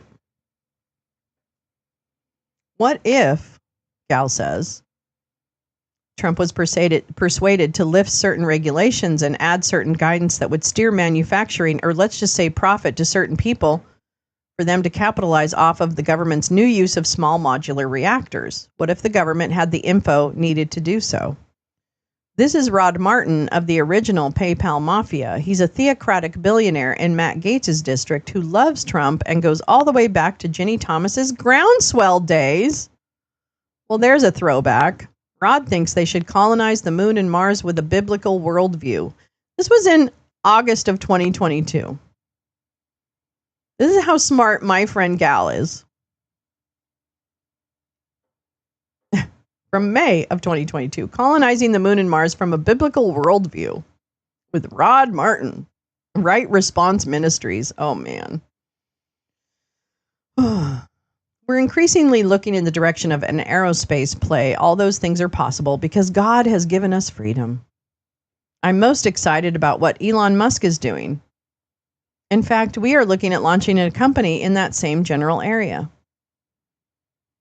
On the 26th of May in 2021, Rod Martin went on a self-described Theocracy for All podcast to talk about Elon Musk and colonizing space as the next Christian frontier.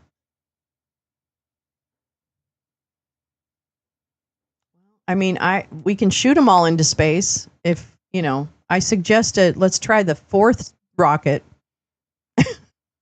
Wasn't this a Flynn thing did on Inauguration Day in 2016? Nuclear tech to Saudis. I don't know. Is that true? I'm not as much of an expert on that one. The U.S. has just built a massive military fuel jet facility in Australia, and it isn't up to code and can't be used. Oh, fantastic. Good for us. Good for us. It's all a mess. And here's the other thing. You know, when we're going to get into it when we talk more about like AI and crypto mining and what that means for American manufacturing. So yeah, it is. Gal said yeah. Okay. And said yeah. We're gonna go deeper into what that all means, but I'm gonna tell you right now, the investment that the Saudis and the Qataris and UAE and others have made, giving trillions of dollars or committing trillions of dollars to Trump's administration, can't end well. And I don't know. I feel like we're just gonna become a, you know, like what is that? What's that guy? Sinclair, Upton Sinclair. I feel like Upton Sinclair will be relevant. I feel. That's where I feel we're going back to. Funny. It's funny. I mean, it's not funny, but it's interesting. Newt Gingrich featured on Rob Martin's website, America in Space 2024. Ooh, that was 2 whole years before that. Between the Earth and the Moon, there should be multiple low-orbit systems supporting commercial manufacturing, tourism, and other industries in space. Read this to get... Oh, so there's a whole article about that. This enormous opportunity requires 3 things. 3. Or 2. 3.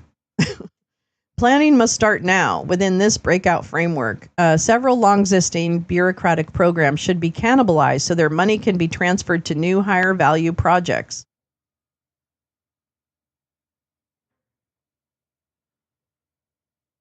It was all out there.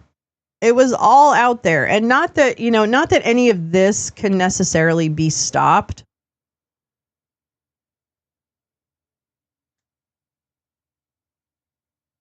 What a world. Wow, we just went balls deep. We didn't just go, oh, we're going to be a little authoritarianism, We're going to have a president we have to pay attention to every day and bemoan. No, we went balls deep. So that every single person's life will be impacted in some way. Some far more than others. But they're eating the dogs and the cats.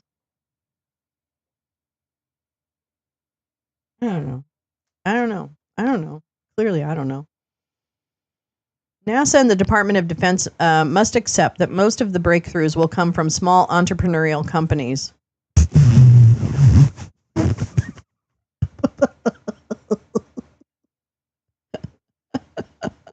Elmo says, hold my ketamine.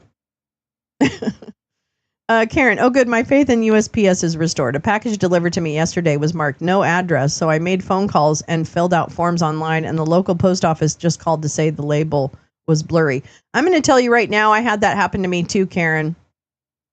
And it turns out there was a perfectly good address on there, and something else just happened. So it's interesting that you say that, because I feel like I wonder if that's a pattern that's emerging.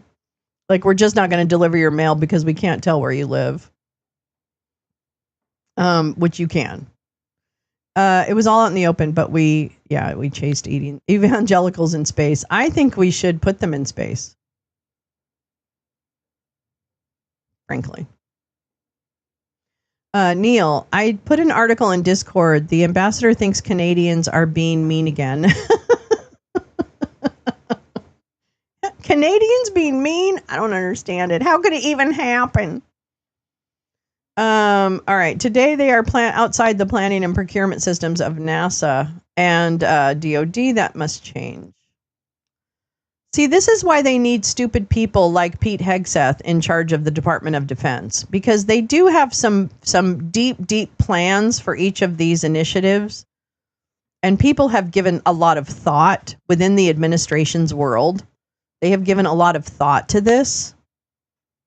And so that's why the buffoons make perfect sense to me, that you would hire a buffoon to be the face of the FBI, the DOJ, the FAA, every HHS, every single thing is a clown. If you think about it, they're all a bunch of clowns. And that's because we're going to pay attention to the clowns more than we're going to pay attention to the privatization of our space programs.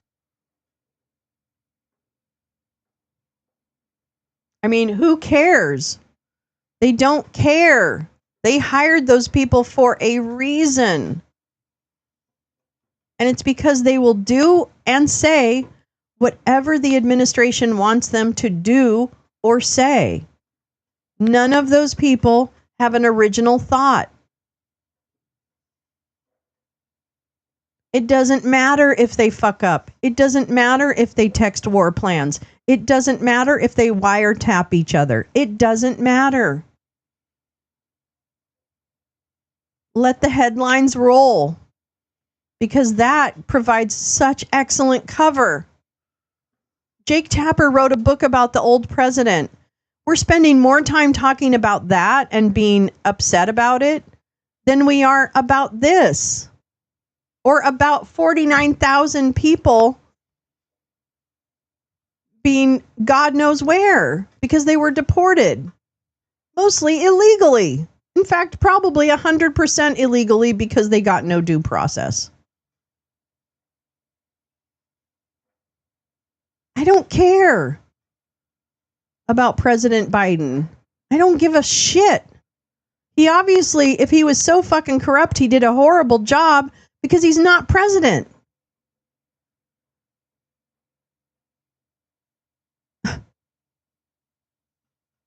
I'm telling you right now, I'm thinking that's the way it is with all of those people, gal.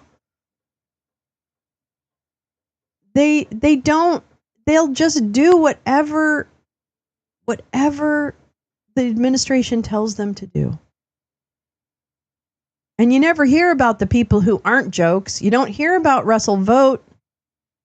You don't hear about Russell Vogt. You don't hear about David Sachs. Where's the reporting on David Sachs? Where's the reporting on Russell Vogt? Why?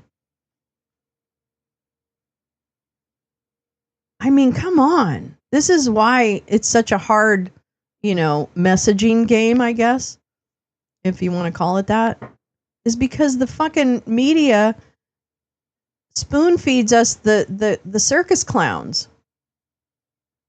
And we're so worried about the circus clowns that we're not thinking about the ethnic cleansing that we're still supporting. So good job voting against that, because what you did was vote for a double down.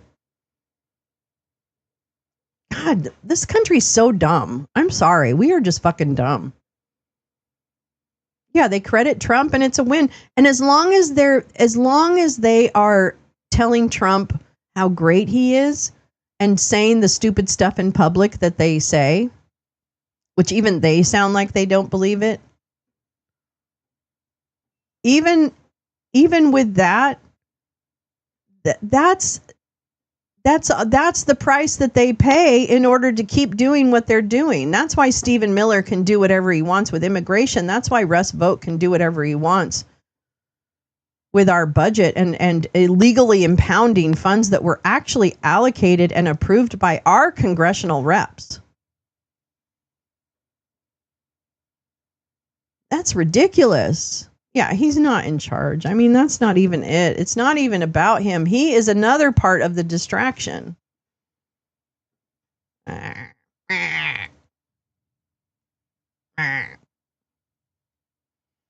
new generation of innovators like Musk and Bezos inventing better ways to lower cost to getting into space while crashing them. No, through dramatically simpler and less expensive manufacturing. No one in government today is really planning for the scale of change implicit in the rise of reusable rockets. Highlighted in here, if America fails to capitalize on this opportunity and concedes space to other countries, we will likely see our own century of humiliation. Oh, Newt Gingrich, you're so fucking... America in Space 2024 originally appeared at Gingrich Productions.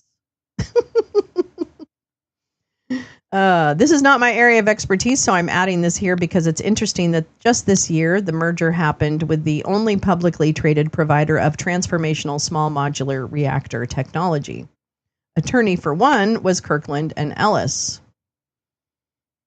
NewScale Power completes merger with Spring Valley Acquisition Corp. To create world's first and only publicly traded provider of transformational small modular nuclear reactor technology. Wow. Guggenheim Securities acted as financial. Okay, I get it. All right. Oh my God. You can't get rid of this. Okay. Stowe's River LLP acted as legal counsel and placed in Kirkland Ellis. Okay. Adding one more thing. Fluor Corporation and NewScale followed through on its Department of Energy partnership and deliver U.S. Nuclear Regulatory Commission design approval, as well as a broad coalition of strategic investors to expedite the path to commercialization, said Alan Buckman.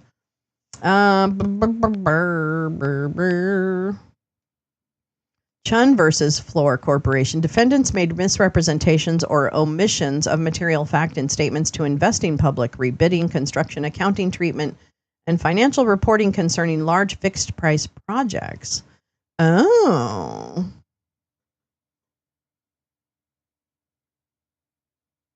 Everybody's dirty. I'll have to read about that. Here's this too. Small modular reactors could help Saudi army diversify its energy. The King Abdullah Petroleum Studies and Research Center published a study. Are small modular reactors a good option for Saudi Arabia? Sought to analyze the use of SMRs. That'd be interesting. I might read that later. Saudi Arabia, interested in developing small nuclear reactors. How funny, an advertisement for NewScale is here too. The Saudi Energy Ministry is interested in developing small modular nuclear reactors. Well, this does have to do with the 2035. Norway pulled a student out of Harvard. Well, I would imagine. Badger, what happened? I can't finish. I give. What's the matter, Badger? I have an awful thought about what will happen if Israel is allowed to continue. Candace Owens, weird turn for real. Candace Owens? She's an idiot. Don't listen to Candace Owens. Nothing she says means anything. It's just designed to make you mad. It's a 26-page document presentation discussing the Saudi National Atomic Energy Project, discussing the establishment of Saudi Nuclear Energy Holding Company, large power plants, SMRs, fuel and cycle smart technology. Oof. And I was listening to something I can't remember what the name of the forum was. It was some kind of forum, but it was held in Saudi Arabia. And I remember hearing the Crown Prince say something about, what was it? About just the investment in technology. That the investment in technology was going to be like the big push for him, for MBS. So, and AI and all that. So, man, I don't know. I need to really wrap my arms around this whole, where is that moving? Smodular. Did I say that? I probably did. Small modular reactors for Saudi Arabia, IP ownership and tech transfer. Identify key issues associated with intellectual property, technology transfer, and joint development in the kingdom, as well as the potential to the export market. Wow, man.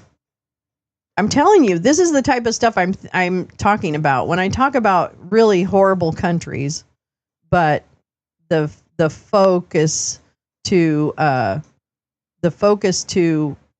kind of advancing and diversifying and all of that. It's like, I mean, they have that focus. Wait, what happened? Chump was talking yesterday in an interview about Harvard. Do you know most of those Harvard students can't? Yeah, I did hear that. But his uncle could because he went to MIT. What's the matter, Badger? What happened? Whose shift to not supporting Israel scares me? But Hillary sold uranium to Russia, right? Wait, Badger, what's the matter? What's the matter? It's sometimes there are no words. What are we talking about? I missed it.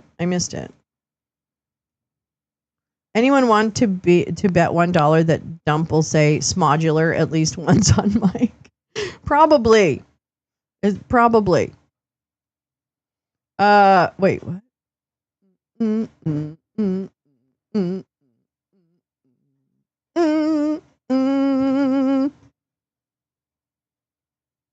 Wait, what? Oh, her not supporting Israel. Candace Owens? She doesn't have any real thoughts. She doesn't have any real emotions. She doesn't care about anybody. She's not. And she's on the outs, kind of, like, I don't know. She's kind of on the outs. All right. Wow. Thanks, Gal, for that walk down memory lane, which just makes me more anxious about. I think we should get into the Tina stuff. Oh, that we kind of read about that already. I don't know if we need to. That's tariffs. That's Bitcoin. I thought there was another Bitcoin thing. Hold on. Let me just see. No.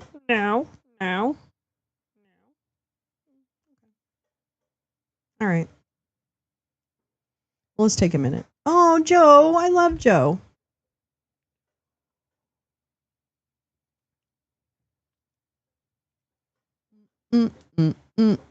Joe Dempsey brought this thread up because of this last week. Are you suggesting anti-Semitic backlash is down the road, Badger? The Rolls-Royce thing is further down, but it's not. Oh, wait, the Rolls-Royce thing? I'm so sorry. No, Gal, thank you. Hold on.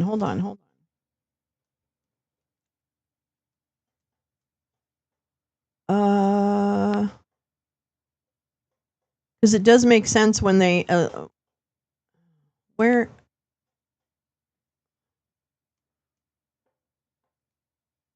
here we go. SMR units are not expected. Thank you. Before the early part of the next decade or so, as companies go through regulatory processes in the UK, build factories, certified designs, and move to production process, said Mr. Sampson, previously COO of Emirati's Nuclear Energy Corp in the UAE. Oh. Rolls-Royce brings nuclear power plant. Okay. Oh, fine. I'll accept your stupid cookies because you're making me. Wait, what? No, what happened?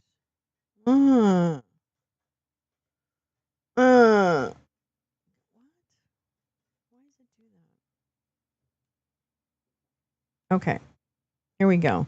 Small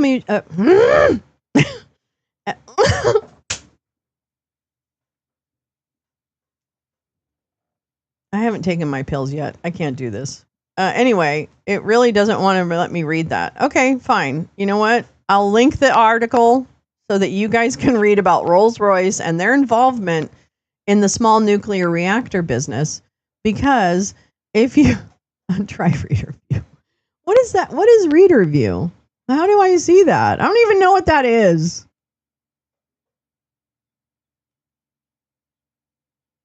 How do I even hit that? I can't.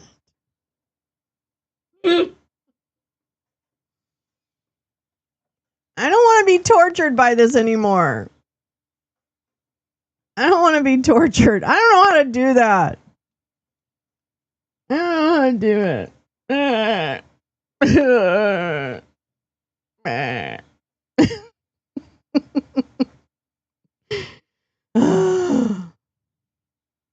You're making some overnight oats? Oh, yummy. Rice milk? I don't know if I can't drink rice milk. I like oat milk, but that's about the only kind of, I'm not really a milk person. You're having oatmeal with cranberries? Yum. Oh my God, that sounds so good. I wonder what I'm going to have for breakfast. Okay, wait, we got to go back. What did I do?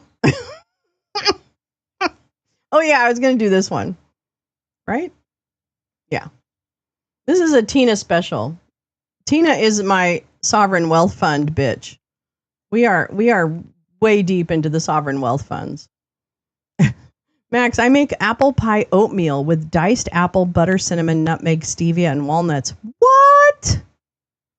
That sounds absolutely delicious. I haven't even thought about apples. Like, that would be so good. Some green apple and oatmeal. Yummy. Oh my God, you guys are making me so hungry. Okay. Anyway, we continue. Wait, I have to keep what time it is because at 9 o'clock we're supposed to see J.D. Vance pull his pants down.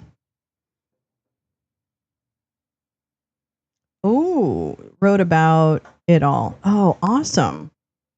Okay. Lolo doesn't have any cinnamon. I have zero. I don't have any cinnamon, GP. Isn't that funny? I don't have any cinnamon. How embarrassing.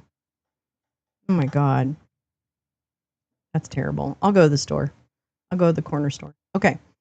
President Dump. Now, this one is from April 3rd, 2025. I've brought you back into the present. Okay. We went in the Wayback Machine for a second, but now we're back. President Donald Dump has long expressed an interest in running his own sovereign wealth fund. During his 2024 presidential campaign, he proposed creating such a fund, asking at a rally in New York, "Why don't we have a wealth fund? Other countries have wealth funds. We have nothing. We have nothing." He has looked enviously at countries like Saudi Arabia, whose public investment fund manages over $925 billion in assets, and voiced his desire to set up a similar mechanism. On February 3rd, 2025, Trump took a major step toward making his vision a reality by signing an EO calling for the Secretaries of the Treasury and Commerce to develop a plan to create a U.S. sovereign wealth fund within 90 days. Spanning just 3 paragraphs, the EO was short on details but heavy on rhetoric, proclaiming that such a fund would establish economic security for future generations and promote U.S. economic and strategic leadership internationally. When signing the EO, Trump directly referenced the PIF, saying the Saudi Arabia fund is on the large side, but eventually we'll catch it. We're going to create a lot of wealth for the fund. Sovereign wealth funds have been around for more than a century, but they have grown dramatically in recent decades from about $500 billion in assets in the 1990s to about $13.7 trillion overall today. Sovereign wealth funds have traditionally been set up by states rich in natural resources to manage their budgetary surplus, diversify their economies, and protect their wealth for future generations. The poster child is Norway's $1.8 trillion sovereign wealth fund established in 1990. It is the world's largest fund and now owns about 1.5% of all listed stocks worldwide. That's a lot. That's a lot. Yeah, cinnamon was a don't go-ism. She would definitely be on my case about the lack of cinnamon. I know. Doesn't it seem like a long time ago, Karen? TBT. Too bad the show hasn't gotten much better. Wouldn't we need to eliminate the debt before launching a slush fund? Well, interesting you say that, Max. Because I think what we're going to do is take our debt and convert it into 100-year zero coupon bonds so that we're not paying any interest on it. That's right. That's right. That's right. That's what I think is going to happen. And how much our country's going to say, yeah, you know what? Absolutely. Here's all of our bonds. Here's all of our U.S. treasuries that we hold. Take them, and instead of paying us interest on these bonds that we hold every year or every quarter or whatever, however they pay out, just give us 100-year bonds with zero coupons so that we earn no interest, we get nothing, and we have to hold them for 100 years. Yeah, that works. Yeah, countries are going to line up for that, I think. Yeah, that makes a lot of sense.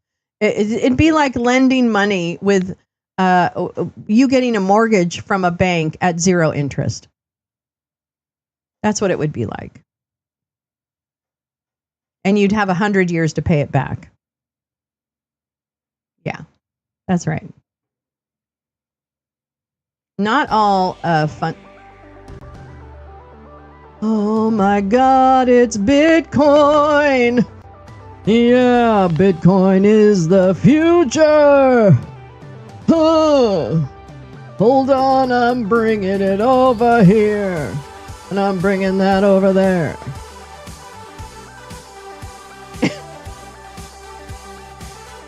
Wait a minute, I want to tell you something about the crypto. Yeah. Ooh. Las Vegas. What? And now appearing will be the podium. With us today is the podium. Here we go. I've actually got better music for this. Hold on.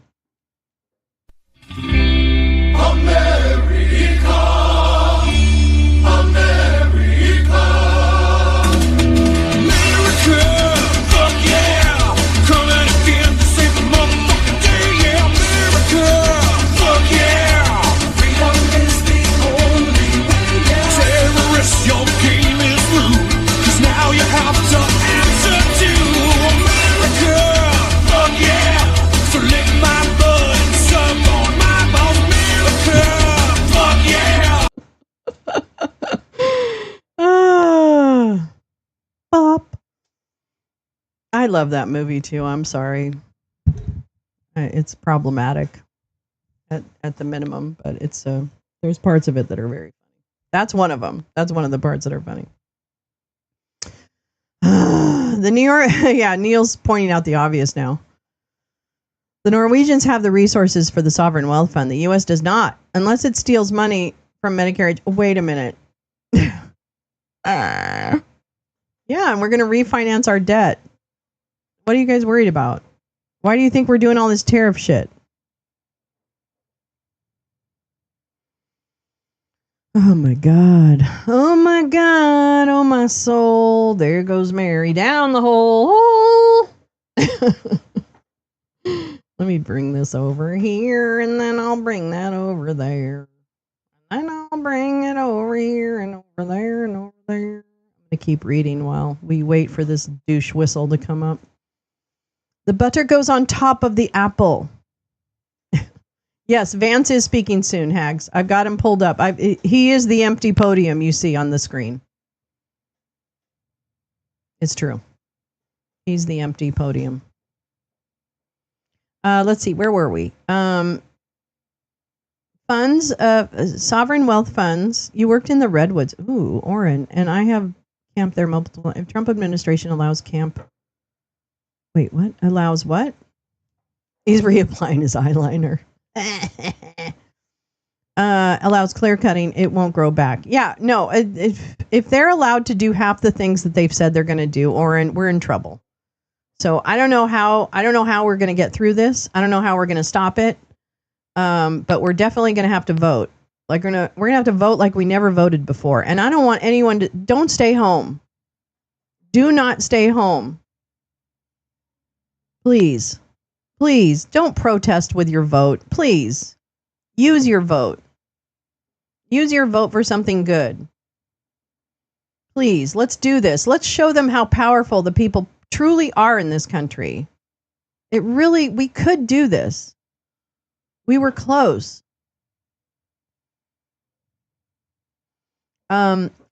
Let's see. Not all sovereign wealth funds are funded with profits from natural resource exports. Singapore's Temasek, South Korea's Korea Investment Corporation, and the Turkey Sovereign Fund were initiated from central bank reserves or given assets from state-owned enterprises.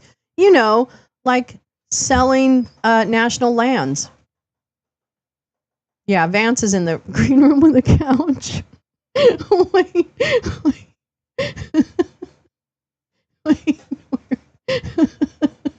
We've got something for him too. Hold on, where is it? I'm too sexy for my shirt. Too sexy for my shirt. So sexy it hurts. He's back there. He's back there with the couch. Where's the sexy music? I don't even know where my sexy music went. Where is it?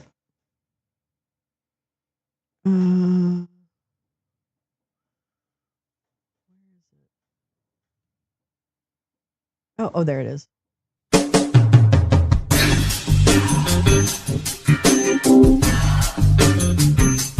If he has a smile on his face, you know where he's been. Yeah, that's right.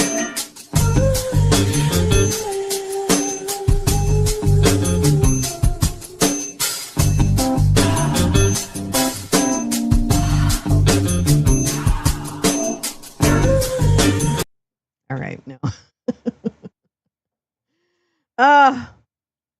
Okay, yeah, oh wait, I was reading something. Sorry. What a great news show this is.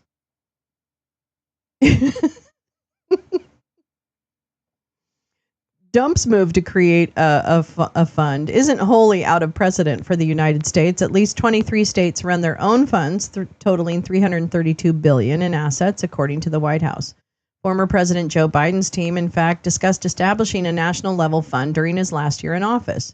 Yet, considering Trump's aggressive dismantling of government oversight bodies alongside well-established accusations that he is engaged in financial misdealings and corruption, his plan to build an American fund carries substantial risks. This is the, by the way, I'm reading from the Carnegie Europe website. What is the purpose of Trump's fund? Oh, wait, let me show. I guess I could show you what I'm reading.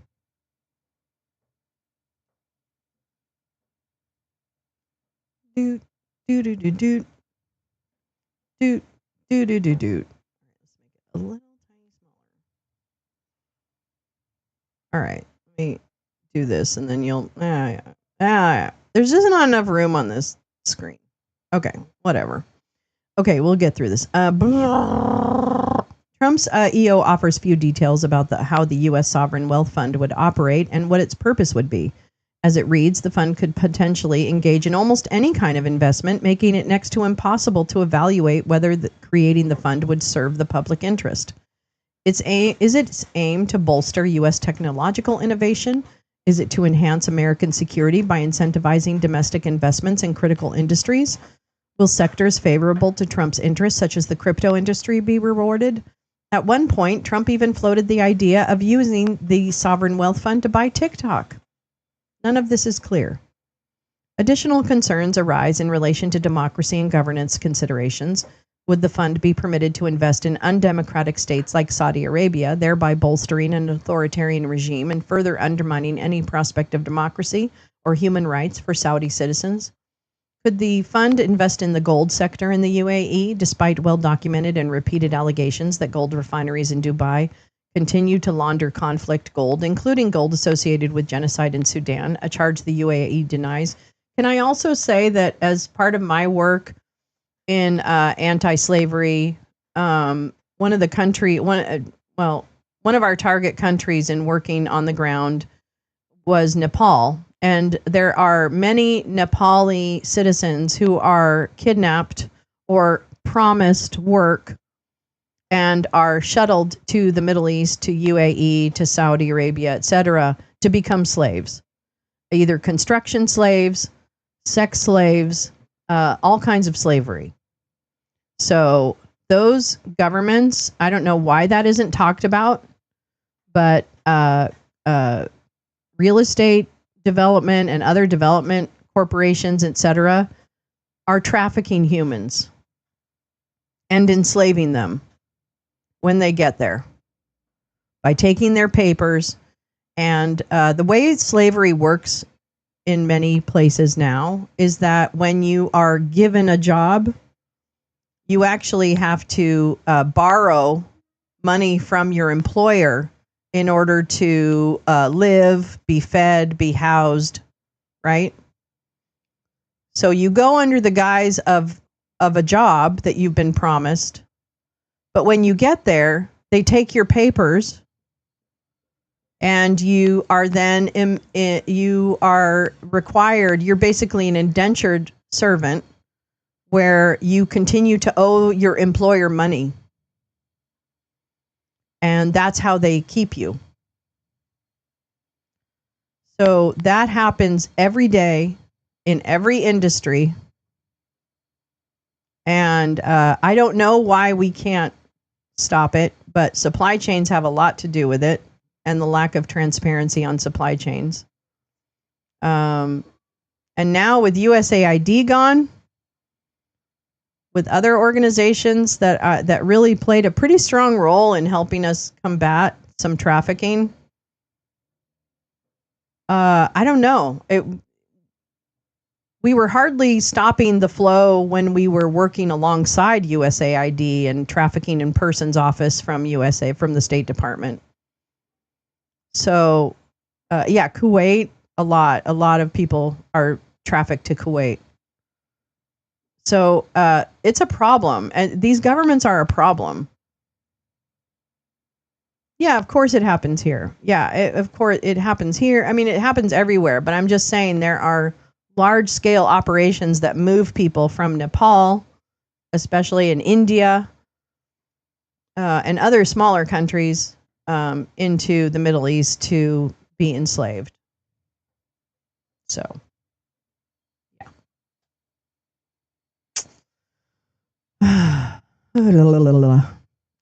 Additional concerns arise in relation to democracy and governance. Sorry. While the plan supporters might note that Treasury and Commerce owe a joint plan to the president in May, and that such a plan could specify more concrete goals or a governance structure, the very lack of detail in the initial EO regarding how the fund would be used is cause for concern. So if he announced it in February, This should be the time when we this should be the time when we should be hearing more about what the plan is, because he gave his assholes, Mrs. Beasley, 90 days to figure out how to do this boondoggle fund. So it'll be interesting to see if they say anything about that.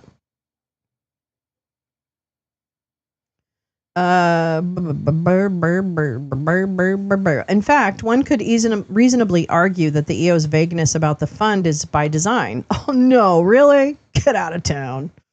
The fewer the specifics Dump provides about how he'll use the fund, the more latitude he will have to manage it according to his preferences with minimal constraints. Across the board, his team has sought to weaken institutional safeguards, affording themselves greater freedom to manage government operations according to their whims, while shielded from scrutiny by regulatory bodies and career officials. At the Securities and Exchange Commission, which regulates financial markets, Trump's team has scuttled years-long fraud cases and lawsuits against the crypto industry, rolled back regulations, and initiated mass firings. Trump has ordered the Consumer Financial Protection Bureau, an agency tasked with protecting citizens from fraud and abuse by lenders and financial firms, to mostly cease its operations, including closing its Washington headquarters. In recent weeks, his attention has turned to the Internal Revenue Service, where he's installed a political operative dogged by fraud allegations to lead the agency, and where there are plans to reduce its 100,000-person workforce by as much as 50%. Meanwhile, Dump has fired scores of inspectors general with questionable legality, ordered by the Treasury Department to cease enforcement of the Corporate Transparency Act, which requires registration of most shell companies.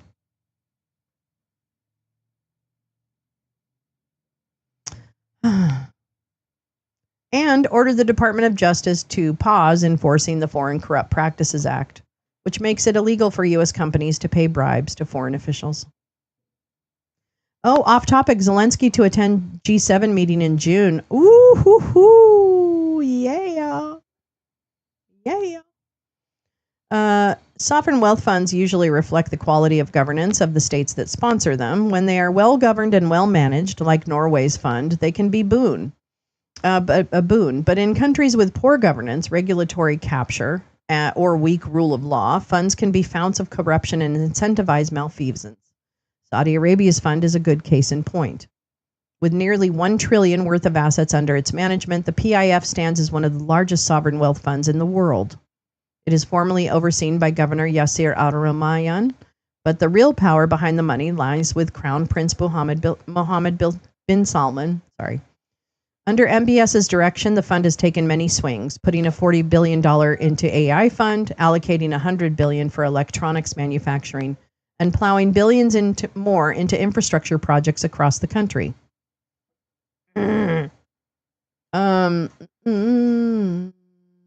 Some of these investments reflect sound financial decisions with the goal of generating robust returns, but other transactions provoke questions about financial impropriety and influence peddling. In 2020, for instance, just 6 months after Trump's son-in-law Jared Kushner left the White House, the PIF showered his private equity firm Affinity Partners with a $2 billion investment. Despite objections from PIF advisors about the merits of the deal, citing Kushner's management inexperience and unsatisfactory financial operations, MBS overruled them. After all, obtaining a financial return from the investment wasn't the point. A much higher priority for MBS was maintaining close relations with Trump in case he won back the presidency. As a result, the PIF became a potent instrument of leverage for MBS to wield. He can use these resources according to his preferences and thus purchase the loyalty of politically important factions within the elite, writes analyst Stephen Roll for the German Institute for International and Security Affairs, as well as buy international support for his political goals. Even under optimal conditions, SWF's the sovereign wealth funds present tempting opportunities for leaders to engage in corruption.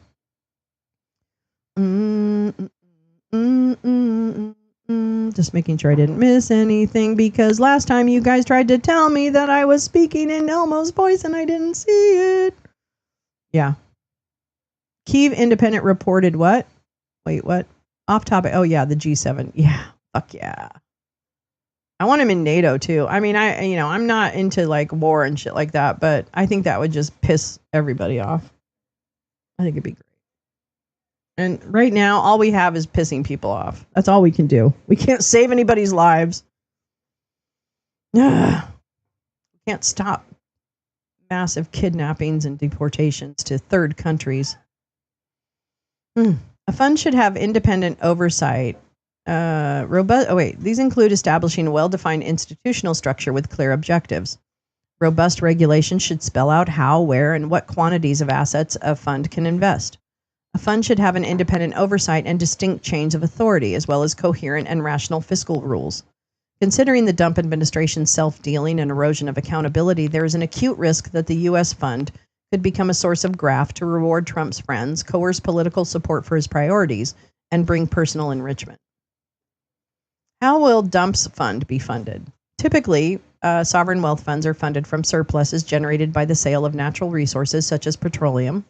While the United States has abundant natural resources and has become a net oil exporter, Washington also runs a massive budget deficit. The shortfall for fiscal year 2025 stands at $1.15 trillion. America's total national debt exceeds $36.2 trillion. In short, the United States doesn't have excess funds to put into a sovereign wealth fund. Potential sources of funding suggested by Trump and his supporters are troubling from both a fiscal and a good governance perspective. In a fact sheet accompanying the EO, Trump's team mentioned that federal government directly holds $5.7 trillion in assets, and even more through natural resource reserves. Presumably, one idea would be for the federal government to liquidate its massive holdings, public land, federal building, and other resources, in order to raise money for the fund. Indeed, on March 4th, the General Services Administration briefly published a list of over 400 government properties to be sold, including the FBI and Department of Justice headquarters, as well as the Veterans Administration buildings.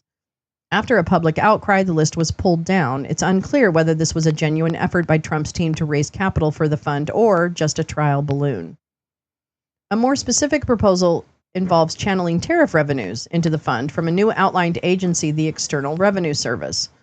The January 20th America First Trade Policy EO tasked the Treasury, Commerce, and Homeland Security with investigating how to create such a structure.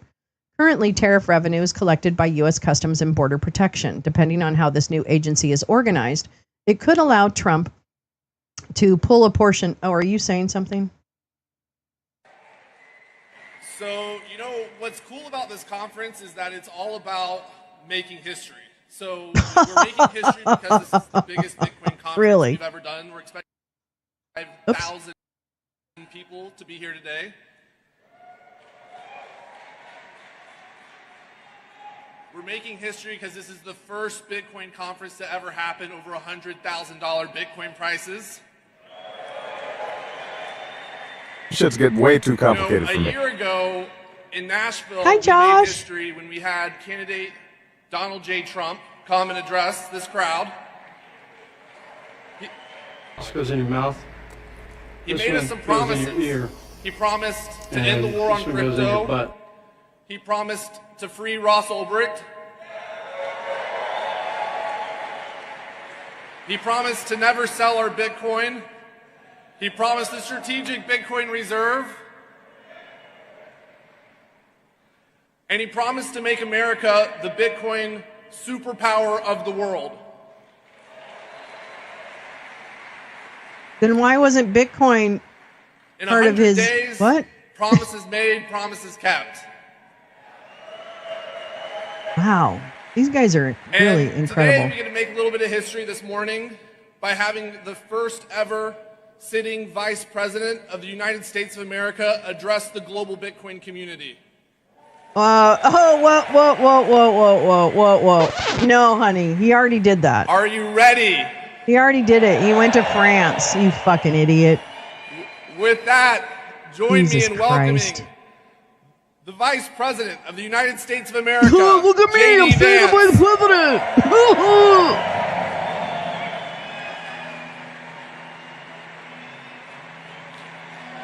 Here's Johnny.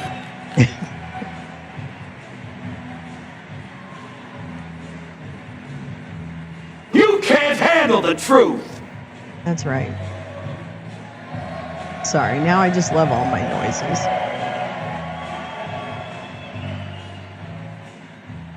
He is such a dish rag. He is such a fucking dish rag. Thank you. Thank you all.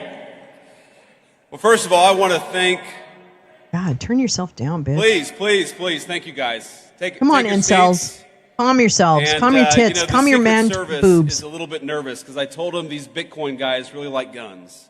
But they really like the President and Vice President of the United States, too, so I think we're doing okay. What?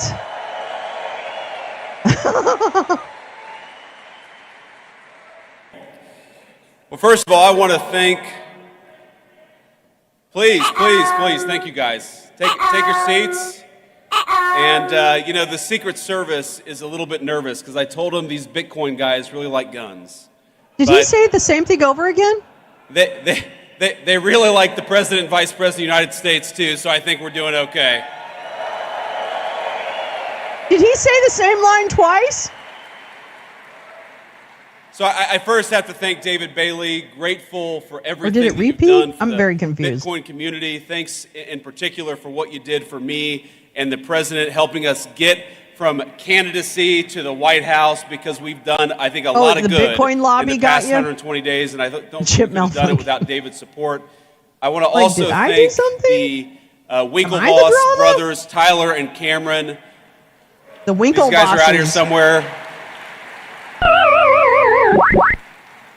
Who, I got to say, Tyler and Cameron, I think really helped break the dam in Silicon Valley. Because if you remember, you go back to June or July of last year, it feels like forever ago. It's not even a year ago, where Silicon Valley, people would whisper in private that they were going to support Donald Trump for president. They would talk about the fact the Democrats had gone too crazy. We had to get Gary Gensler the hell out of there, but they weren't quite willing to say... But they weren't quite willing to say, at least not publicly, that they were going to take the big step and support Donald J. Trump. And Cameron and Tyler Winklevoss, I think they were some of the first big names in Silicon Valley to take that step, and a whole host of people followed them. So Cameron and Tyler, thank you for that.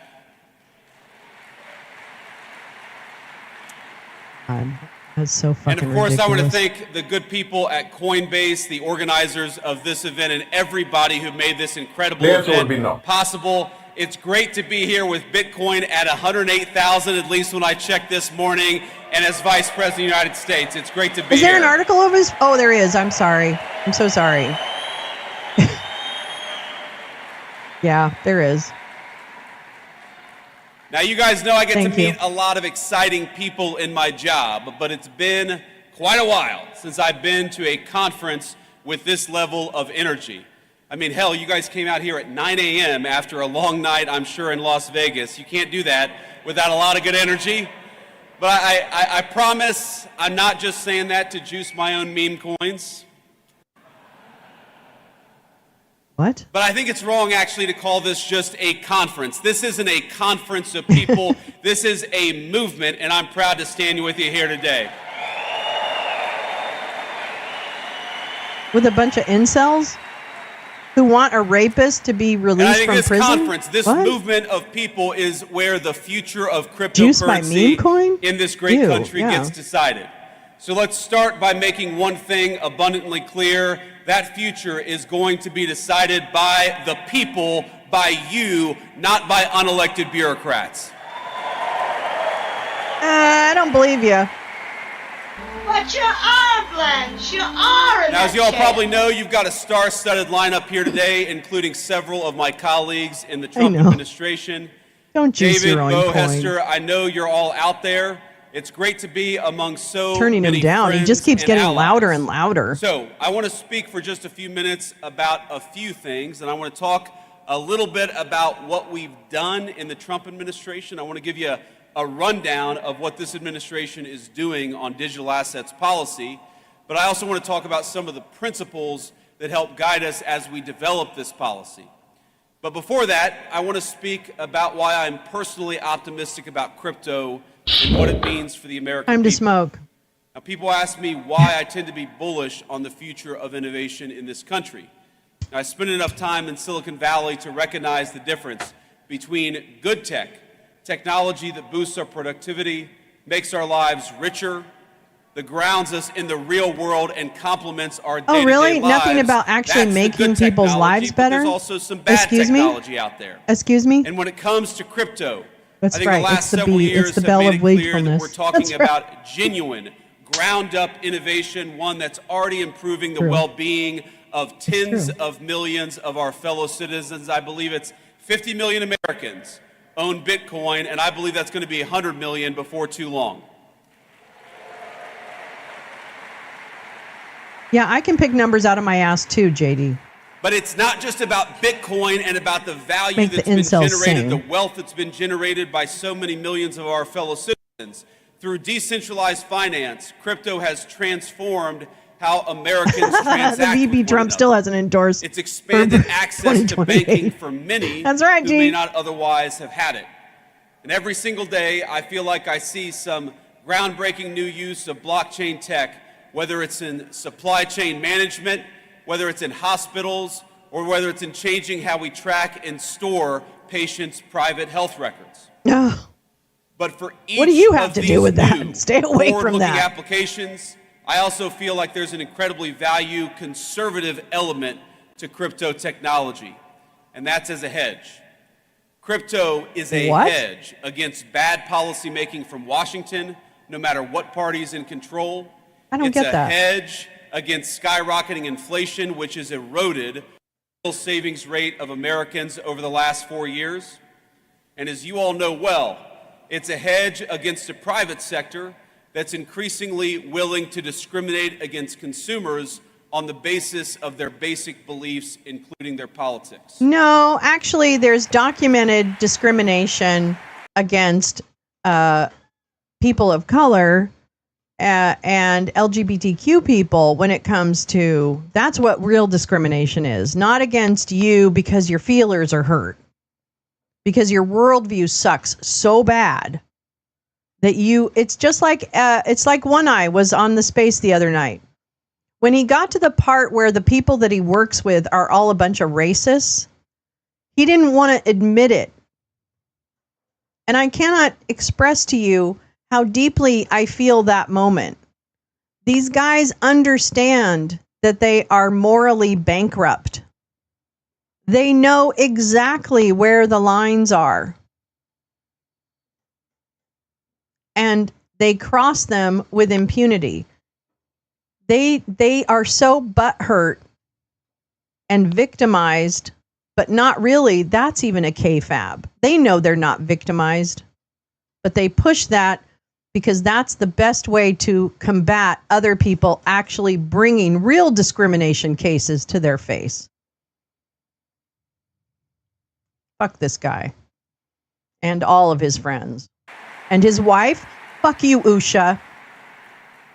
Speak up. That includes, You're a smart woman. Banking users for Second Amendment advocacy or for ties to the Nobody's first Trump taking administration. anybody's guns. In Canada, the government did the same to kill those big truck driver protests in 2022. What? What? What? He's bringing up the Canadian convoy?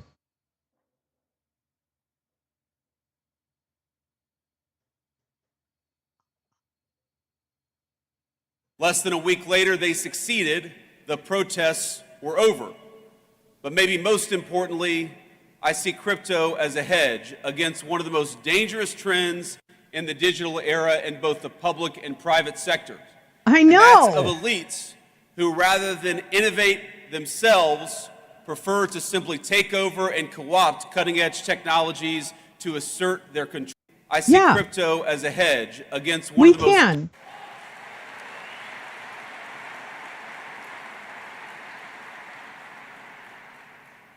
That includes, of course, debanking users for Second Amendment advocacy or for ties to the first Trump administration.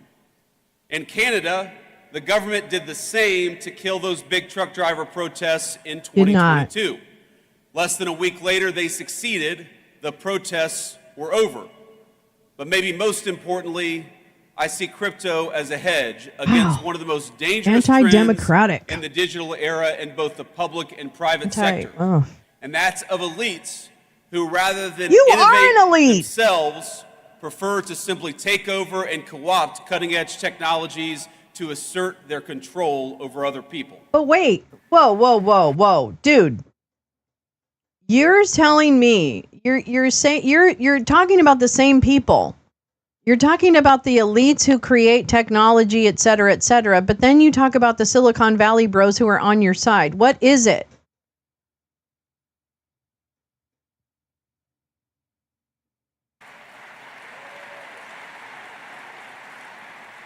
Yeah, the truckers were insurgents. And I know we believe this in this whiny room. Motherfucking That's idiots. not Bitcoin. It'll never be Bitcoin. They didn't want to wear a mask. And you guys are going to make sure that happens.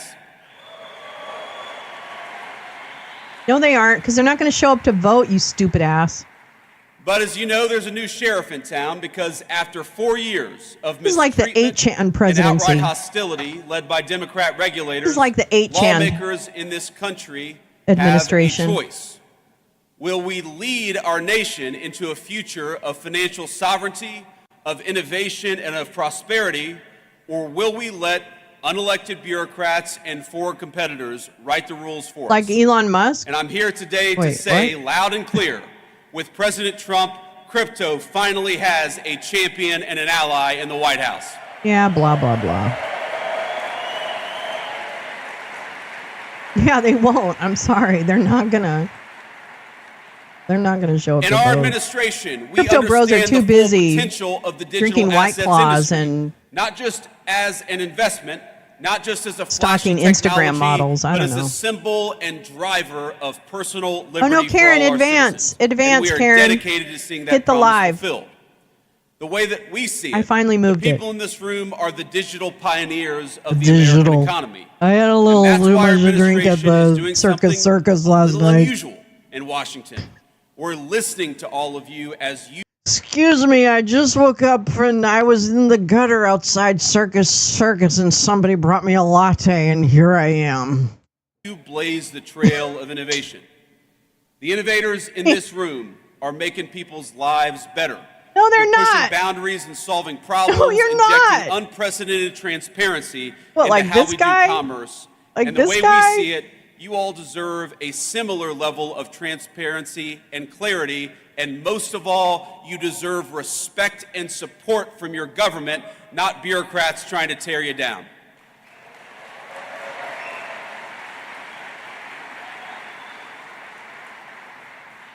Now that means a few substantive concrete steps, and of course the first and most important of those steps is straightforward. We've got to clean up the wreckage that the last administration left us. I'm doing this on purpose. That is exactly Here's one of those crypto innovators. Our administration, we prioritize eliminating. Here's one of those crypto innovators now. Here's an article from the Buenos Aires Times, 2025. Counterfeiting and cult murder. Family behind meme coin has checkered past. Because you know who they're talking about? Americans. Hayden Davis. That's right. Hayden Davis. They're talking about Hayden Davis. And that is one of the brilliant masterminds behind crypto. They're not actually helping anybody do anything except for launder money better. That's it. Yeah, he should be speaking to them. You're right. Anyway, just saying. Yeah, they were just structured to distract. Oh, from the Ukraine invasion. That's interesting. That makes sense. The rules, the red tape, and the lawfare that we saw aimed at crypto by our predecessors. They really hate Gary Gensler. Man, they really fucking hate against this community. To put it simply, Operation Choke Point 2.0 is dead, probably and win. It's not coming back under the Trump administration.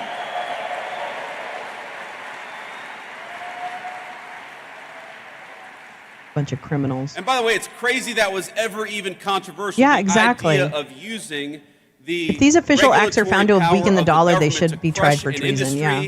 And to crush people who espoused a view that you didn't like. It's Oh, really? crazy but let my words today serve as Operation Choke Point. Let me serve as its obituary. Now this is my vow to every single person here. You will never see this administration trying to handicap your community or diminish the impact it's had on the economy. Instead, we reject the Biden administration's legacy of death by 1,000 enforcement actions. We reject regulators. They don't have to hide it anymore. Maybe the most important thing that we did for this community, we reject regulators and we fired Gary Gensler, and we're going to fire everybody like him. Yeah. Wow. And we know that people like Gary Gensler, the game that they played is that under the pretense of consumer protection, they attacked every single effort to democratize our financial markets, and that is over. America. Wait, what? I grew up in a working class family. I believe that America is a place where anyone should be able to make a fortune, no matter where you grew up, what degree you may or may not have. Has anything to do with and regulation. In recent years, I'm hard-pressed to think of a better place to do so than right here in the digital assets industry. Now, our second substantive step is we're trying to create a clear, pro-growth legal framework for stablecoins in this country. And I know we've got some solid allies in Congress. Is Cynthia Loomis out there today, or did she already go home? She already, well, you know, I was supposed to have dinner last night with Cynthia Loomis. We had a little event yesterday, and I looked around, I said, where the hell is Cynthia Loomis? And somebody said, well, she's got a... Yeah, kiss my digital ass. Operation Choke Point was an initiative of the U.S. State Department of Justice beginning in 2013, which investigated banks in the United States and the business they did with firearm dealers, payday lenders, predatory lenders, and other companies that, while operating legally, were said to be at high risk for fraud and money laundering. Well, and predatory lenders should have been, like, fucking gotten rid of, but whatever. The operation, disclosed in an August 2013 Wall Street Journal, was officially ended in 2017, and the FDIC settled multiple lawsuits. Well, what do you mean? Is there a new choke point? Huh? Dinner she had to go to, and I said, I'm the vice president. Unless she's having dinner with the president, Cynthia does not have an excuse to skip this event. But we love Cynthia, and I know that she's one of the great advocates what, you just for your fucking dissed her in the United States Congress. Wow, this is weird.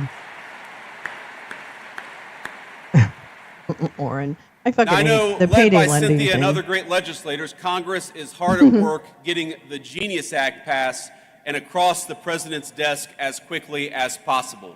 And that's an important step. It's with good reason, because regulatory uncertainty in this country has pushed way too much stablecoin activity overseas over the last few years. Yeah, stablecoin, that's another thing. That's a that meme coin, or Bitcoin it's a Bitcoin so that's pinned to the dollar. Over the last few years with so many headwinds.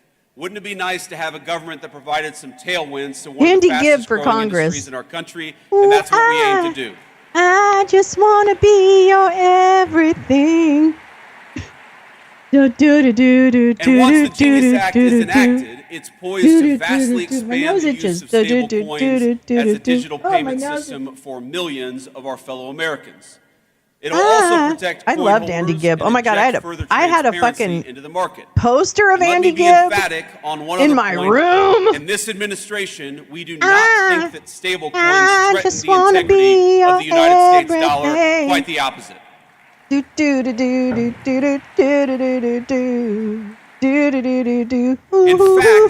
view them as a force multiplier of our economic might. Probably.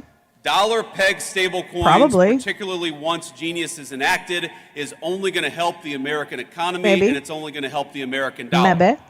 So, again, we're optimistic that the Senate is able to move quickly on passing a clean Genius Act, and for the House to follow up and do the same. And of course, I had Scott Baio, but don't tell anyone I didn't know he was going to be a nut job. Law the minute it comes across his desk. Now, Charles in charge.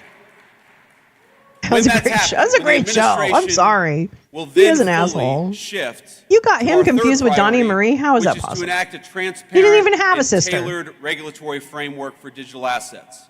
One that's Which is strange pro-innovation because and there's fully two people. incorporates crypto Oh yeah, into David the Cassidy mainstream had a poster of him too. And again, I've no, talked I to didn't. so many of you I had a over the poster of last Parker couple Stevenson. days, and the consistent I love the fear Hardy that Boys. I hear loved with all Parker the great things Stevenson. that have I happened thought he was over the last couple dreamy. of months. The consistent fear that I hear is that there's still this perception that digital assets are not welcome in the mainstream economy. And let me promise you that our effort to change the policy is purely about changing that. Purely. We want our fellow Americans to know that crypto and digital assets, and particularly Bitcoin, are part of the mainstream economy and are here to stay. Man, he just is. He will suck anybody's dick. This guy will Now, what do you think literally the way to do that suck legislatively? anybody's Because, again, dick. I know. I hope love that the Hardy our Boys. Oh my party God, is in Parker charge for a Stevenson. He long was time, it. I didn't like the but other nothing guy. is ever guaranteed in politics. I didn't like the other guy. So the best way But I to just ensure that love crypto is part of the mainstream Sean economy Cassidy. is David through a Cassidy's market brother. structure bill that champions Oh my God. and doesn't restrict the extraordinary value I had that Aladdin Bitcoin and Sane other poster. digital You assets people are represent. pathetic. Right now, in this Who's Aladdin Congress, and with this Sane? administration, What? we have a what is once-in-a-generation this? opportunity to unleash innovation Get out of town. and use it to improve the lives of countless American citizens. But if we fail to create regulatory clarity now, we risk chasing heard this of that. $3 trillion industry offshore in search of a familiar jurisdiction. And album. President You had Trump is that gonna fight poster? to make sure that does not Well, that's happen. fine. I mean, I might have had. I definitely had the album. Think about this. By locking in smart, Why was Aladdin pro-innovation Sane rules so of the road, expensive? we can also make sure that Democrats Create the entire or Aladdin anybody Sane. The brief else was simple. never Can you make it wage expensive? another war on the crypto The community. intention was to take Bowie to an international level. Oh my God. Now, That's I've so already interesting. hit my time here, but before I head back to Oh, good. Washington, let me Thank offer God. you just a few bits I of love advice Christy and a few McNichol. thoughts on where I this thought she was industry great. is going. This is one David politician's Bowie, yeah. perspective. That so take picture it from for the what it's album. worth. I didn't Maybe a understand little what bit the less than poster one was, Bitcoin but I right get it now. But let me say a few Never things. saw First Charles of in all, Charge? I Oh, remember it's when I pretty ran good for show. Senate the first time I mean, I'd don't ever watch it entered now politics back because in 2022. Scott Baio's an idiot. And one of the frustrations, You'll just throw honestly, something that at your I had TV. with the crypto community, as a person who was one of the only people running for office who actually owned Bitcoin, and I still own a fair amount of Bitcoin today. Do you? Do you? Think about Do this. you? This is during that campaign. That's 2021 and 2022. This it feels like an eternity ago, but it was only 4 You years didn't think ago. Parker Stevenson was I cute, Max? I recognize thought you would have been a what so Parker many Stevenson advocates of fan. Bitcoin recognize, which is what the Biden administration was doing. What Christy Gary Gensler McNichol, I was showed him doing a was picture, disaster, uh, and yet on how there she- didn't oh, seem to that's be so any sweet. real organization That's pushing sweet, back Hags. against it at the political level. And let me say that part of the reason that I'm standing here, part of the reason that Bernie Moreno defeated Sherrod Now I Brown wanna sing Bowie in songs. the Senate campaign last year is because you guys got organized and got involved in American politics, and I'm grateful to you for that. Oh, that's right. But- Ziggy Stardust character. Bowie decided to create a new But there's persona, a Aladdin lesson Sane, who to take reflected from the that theme of Ziggy Goes to experience, which is America. that unless Oh. you guys get involved in Yeah, yeah. politics, politics. People is look at me going like I'm to insane. ignore Well, this welcome to my industry. world. Now you took a big step in 2024, Might and I'll be. tell you, Might be that every I sing in victory the that we win, grocery it's store, but- only a provisional victory. You know, one of my great mentors in Silicon Valley Mentors? always told me that, you know, Bitcoin, that the crypto community was about exit and artificial intelligence was about voice. Well, I know that a lot of people in 2024 in this community chose voice. You chose to speak up and you chose to get involved, and I believe you changed the direct trajectory of our country because of it. But you got to keep on choosing Trajectory. voice. You know, Bitcoin, of course, is, people call it digital gold. Trajectory. But while Bitcoin is digital, My room was full of none blacklight of you posters. are. Hell yeah, Teresa. None of us are. What happens in the world of politics, what happens in the world of bureaucracy, it will affect Whose even the poster most do you want now? transformational and valuable technologies wow. if we don't make the right decisions. So the first piece of advice, the first thing that I'd ask you is I don't to know. take the momentum of your political involvement in 2024. Are you assuming I don't and have carry it posters? I forward have to Farrah Fawcett right 2026 behind me. and beyond.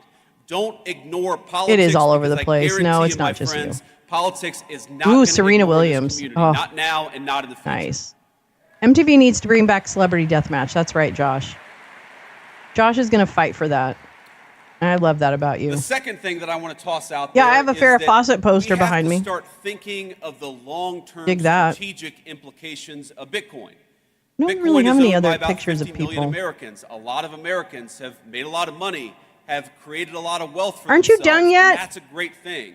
Aren't But you I done actually yet? think that where I thought you were Bitcoin done. is going is Don't you as have a plane to catch? strategically important asset for the United States over the next decade. Idiot. It's one of the reasons Video why killed the President Trump, radio with the star. help of I our loved great Dion AI Flux. guy, David Sachs, That is one animated of the series. reasons I why loved we that. started the Bitcoin Reserve. That was great. Because we want to start to That was really put good. in motion the strategic importance Video of Bitcoin for the United killed States government. radios. We know that the PRC doesn't like Bitcoin. The People's Republic of China doesn't like Bitcoin. Well, How do you know we that? should be asking ourselves, Why wouldn't you know that? Why would you know that? Why would that be true? Adversary such an opponent of Bitcoin? And if the Communist Republic of China is leaning away from Bitcoin, then maybe the United States ought to be leaning into Bitcoin. And that's one of the things that we're going to be doing.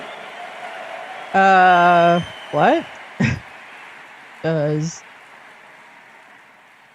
But that's not a vice president standing up here and talking at you. The way that Bitcoin is involved in the strategic future of our country, that's got to be a two-way conversation. And so when I talk about getting involved in politics, one of the things that you guys got to do is continue to give us feedback and continue to tell us the ways in which Bitcoin can play a positive role in the strategic future of this country. Hey, stupid. Hey, stupid. Hey, brainless. You motherfucking idiot. You motherfucking boondoggle. Bitcoin holdings of countries and governments as of February 26, 2025. Number 1 is USA. Who's number 2? Who's number 2? Ooh, I love Sid Vicious. I understand that. I really was into the Sex Pistols when I was a kid. Or when I was younger. I was definitely into Sex Pistols. Yeah. Okay, come on now. No, the poster days don't have to be over. Come on, Jane. Let's defy gravity. Who's the second country that owns the most Bitcoin? That'd be that PRC. You know, that he just took a shit on. Yeah. So I think they're doing just fine. I think they absolutely adore Bitcoin. Okay? You big fucking liar. You big, portly, fucking boiled skin sack liar.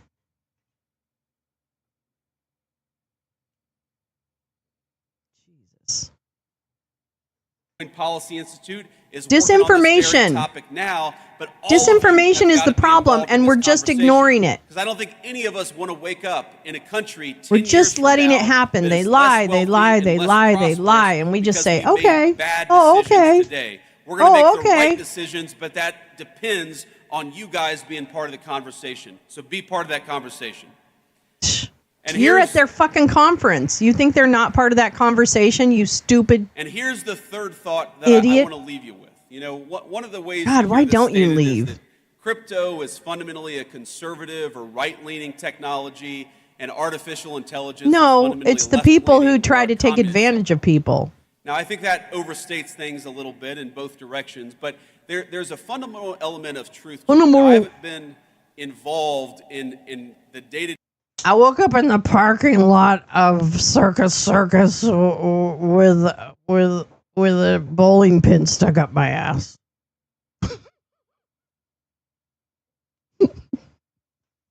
Day operations of a technology company in about 4 years since I entered politics for the very first time. But what I've noticed is and I said, how'd that bowling pin get there? People in tech tend to be attracted Where's my to drink? Bitcoin and crypto, and very smart left-leaning people in tech he tend to be doesn't more attracted to AI. Again, that's a gross The Daisy generalization. Chainsaw It's an poster because of the overstatement, whimsical but art there's an style. element of Also, truth to it. Crispin was a But what former I'd fire. ask you all Oh, is to really? remember that what That's so happens cool. in AI is very much Max, you going are to so affect cool. in good and bad ways what happens to Bitcoin. You're totally cool. And of course, what happens to Bitcoin is very much going to affect what happens in AI. So while this is certainly a Bitcoin that might be the one true thing he said. and I know we're all proud of what you guys have accomplished over the last 10 years, my final piece of advice is to make sure you're keeping tabs on and staying involved in what's happening with artificial intelligence, because I don't want Bitcoin to be negatively affected by what happens in AI. It is kind of. I don't want America to be negatively affected by what happens in AI. And the best way to ensure that smart people are at the AI conversation is to ensure that Bitcoin is part of the artificial intelligence conversation. Our administration is committed to it. I want you guys to be committed to it as well. Committed to it. Why is he so oozy? I think the Genius Act could potentially be used as a foundation with amendments or reinterpretation to create a gold-backed U.S. stablecoin. But we have plans to continue to make big progress for this industry and for the American people who rely on it. He's definitely. The whole of government. We're going to need your help. That kind of sheen would be worse. I'm in a dolphin. We're going to need your encouragement, and at times, yes, because this is politics, our politicians are going to need your pressure. So, have fun this week, but keep the pressure up. And we'll do great things together for our industry, but most importantly, for the cause of personal freedom and the United States of America. God bless you guys, and thanks for having me. Hello, Detroit. No! Here we go.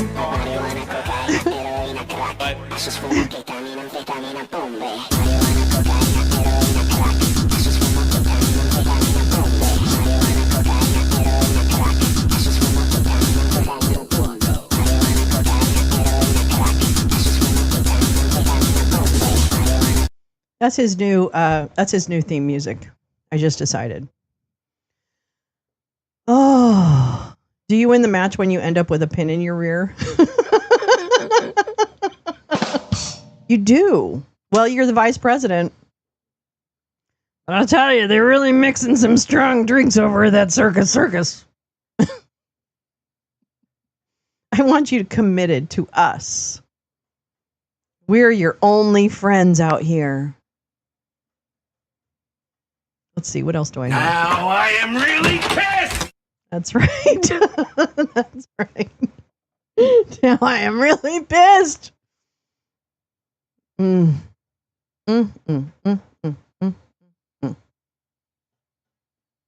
Nice. I can't. Yeah, talk about a 7 to 10 split up your ass. The Genius Act. What's the Genius Act? I don't even know. Whatever she just said, I have no idea what she just talked about. Because I am not a genius. I've never even tried. Oh, here we go. Okay. All right. Okay, thank you. Oh, J-Ran's coming in hot with the headlines. Headlines. No, I don't want you to be part of my world. Okay, hold on. Here comes a story. Here comes a story from Token Post. Wake and Bake, Token Post. Thank you. This isn't actually the story that J-Rance gave me, but at least this is a little bit of a thing. Or on a couch, yeah. They could do this with World Liberty Financial's USD1 stablecoin, and it would be outside the purview of the Fed. Yep. Wrong legislation. Yeah, different one. Okay, so U.S. Senate, this is from Wednesday. This is from today. U.S. Senate nears passage of Genius Act stablecoin bill. The U.S. Senate is edging closer to passing the landmark Genius Act, a long-awaited stablecoin regulation bill championed by Cynthia Loomis. That's the one who refused to have dinner with stinky J.D. Vance last night. Probably not. Although, is he doing something today like that is keeping him? Is he pooping or something? I don't know. Speaking at Bitcoin 2025 in Las Vegas, I guess she spoke earlier, Loomis admitted that the journey had been far more challenging than anticipated, describing the legislative process as extremely difficult. Oh, it's hard to get shit passed? Are you kidding? Last week, the bill cleared a major hurdle by surpassing the 60-vote threshold, pushing it into the final discussion stage. A previous attempt had failed due to bipartisan opposition, with crypto critic and champion of us consumers, Elizabeth Warren and Josh Hawley and Rand Paul voting against advancing the bill. Loomis and co-sponsor Gillibrand, oh, she's a piece of shit. Can I tell you that? Fucking Kirsten Gillibrand is a fucking piece of shit. So if you live in New York, call Kirsten Gillibrand and tell her to get her fucking name off of this shit. Loomis, not Loomer, but probably. Played a pivotal role behind the scenes negotiations to finalize the bill. Bill Hagerty from Tennessee, another strong backer of the Genius Act, highlighted its significance, noting it could be the first bill to pass out of the Senate Banking Committee in 8 years. Despite fierce opposition from Warren, Hagerty emphasized that the legislation stands as one of the most bipartisan efforts in over a decade. He criticized the broader legislative gridlock, stating, "We don't have the muscle memory anymore to legislate." Whose fault is that? Loomis echoed this frustration, calling the process exhausting. Okay, I don't really give a shit what they're complaining about. She expressed optimism that the Senate could collaborate with the House on further crypto legislation, referencing the House's earlier success with the FIT 21 market structure bill. I don't even know about that one. If passed, the Genius Act would mark a historic moment. Are you going to actually say anything about what the... Oh my God. It's like incel journalism. Okay, here we go. Let's try and get something. Let's see if the NBC tries to explain it for dummies. Okay. After every Senate Democrat united to block it, the procedural vote on the Genius Switch would establish the first regulatory framework for issuers of stablecoins, digital tokens pegged to fiat currencies. Fiat currencies like the U.S. dollar was 66 to 32. 16 Democrats voted with the majority of Senate Republicans to advance the bill. 2 Republicans, Rand Paul and Jerry Moran of Kansas, voted against it. The bill needed to cross the 60-vote threshold to advance to final passage in the Senate, where Republicans hold a 3-seat majority.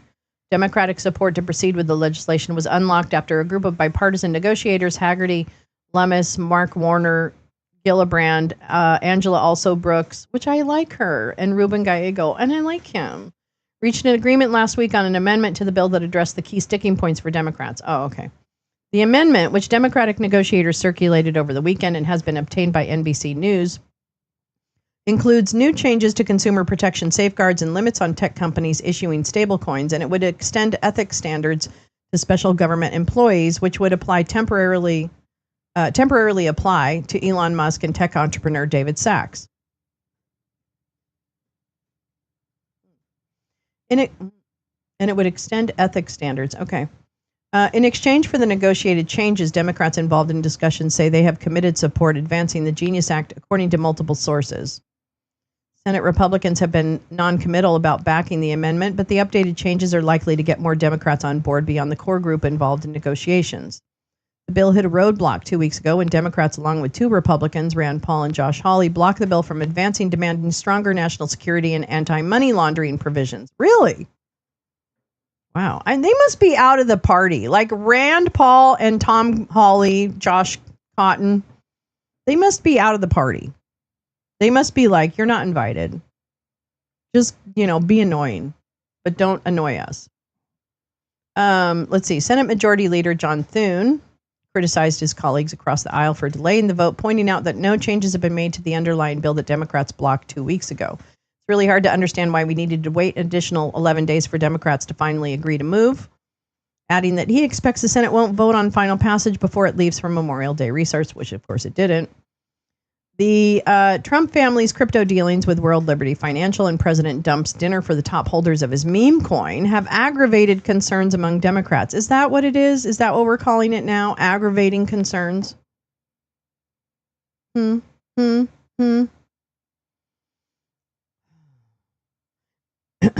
coins are different from stable coins as they typically derive value from internet culture, as in they're not based on anything. It's like a Labubu coin, It doesn't mean anything, but everybody goes crazy over it. The Trump's family crypto dealings have aggravated. Okay, meme coins are different from stable coins as they typically derive value from internet culture rather than from an underlying utility or asset. But no provisions in the negotiated amendment would prohibit Trump and his family from continuing their crypto ventures. The bill text includes a provision that would prohibit any member of Congress or senior executive branch official from issuing a payment stablecoin product during their time in public service. Well, then why doesn't that apply to him? Why didn't it have apply? Why doesn't it apply? What? Some Democrats have argued it needs to be stronger. Basic flaws remain unaddressed. Elizabeth Warren, top Democrat on the banking committee, said on the Senate floor Monday, Congress should not choose to enable the president's egregious corruption. Yeah, we really shouldn't. Several Senate Democrats have also introduced bills targeting the Trump's family crypto ventures to prevent the president from potentially profiting off the deals. Senator Michael Bennet, Democrat from Colorado, for example, plans to offer legislation called the Stable Act, which would prevent elected officials and federal candidates from issuing or endorsing digital assets as an amendment to the Genius Act. This is going to be interesting. Set your poster free. Okay, Senate Minority Leader. Democrats are expected to force votes on those bills this week, but they are unlikely to go anywhere in the GOP-controlled chamber. Senate Minority Leader Chuck Schumer convened a caucus-wide call Sunday night to discuss the Genius Act. Warren voiced her concerns about the bill during the call, according to a person with knowledge of her comments. While some Democrats, like Warren, said they can't vote for the bill without stronger provisions that limit Trump's profiting from digital assets, others, like Warner, argued that Congress can no longer sit on the sidelines of the evolving cryptocurrency space. I guess I can agree with some of that. Many senators, myself included, have very real concerns about the Trump family's use of crypto technologies to evade oversight, hide shady financial dealings, and personally profit at the expense of everyday Americans. Warner, who voted to advance the Genius Act, wrote in a statement Monday, but we cannot allow that corruption to blind us to the broader reality. Blockchain technology is here to stay. If American lawmakers don't shape it, others will, and not in ways that serve our interest or democratic values. If the Senate ultimately passes the Genius Act, there is no Labubu coin. I'm just talking about the Labubu as being kind of this wild toy that everybody is like weird about. If the Senate ultimately passes the Genius Act, its future is less clear than in the House, where there is a different bill to regulate stablecoin issuers. Cryptocurrency advocates argue that Congress should also pass legislation to determine regulatory treatment of digital assets and digital asset securities. The winners, if Congress passes this bill, are Americans who want to make payments faster and easier to access. Oh yeah, make it easier for us to pay things. Thank you, Sheila or Kara, whatever your name is, from Coinbase. It's transformational technology, so passing this bill is a win for them. It's not just a win for the industry or political candidate. No, there is a Labubu coin. Oh shit. Sorry. I thought I made that up. Don't buy it. or buy it, but don't. No.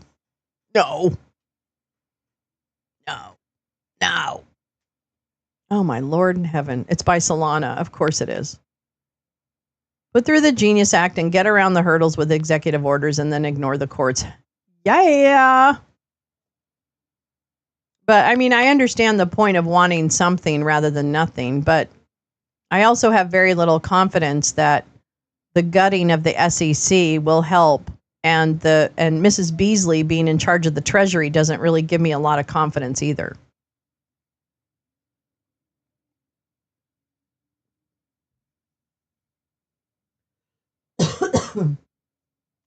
So there's that. All right. Well, you've had enough of me. 3.5 hours. I think you've had enough.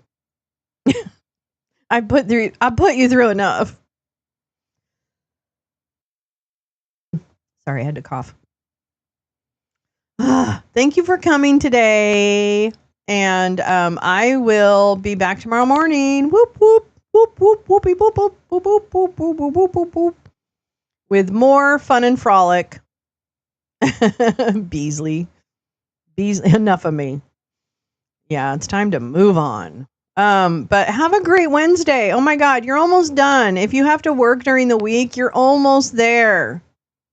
You're almost there. Hang in there.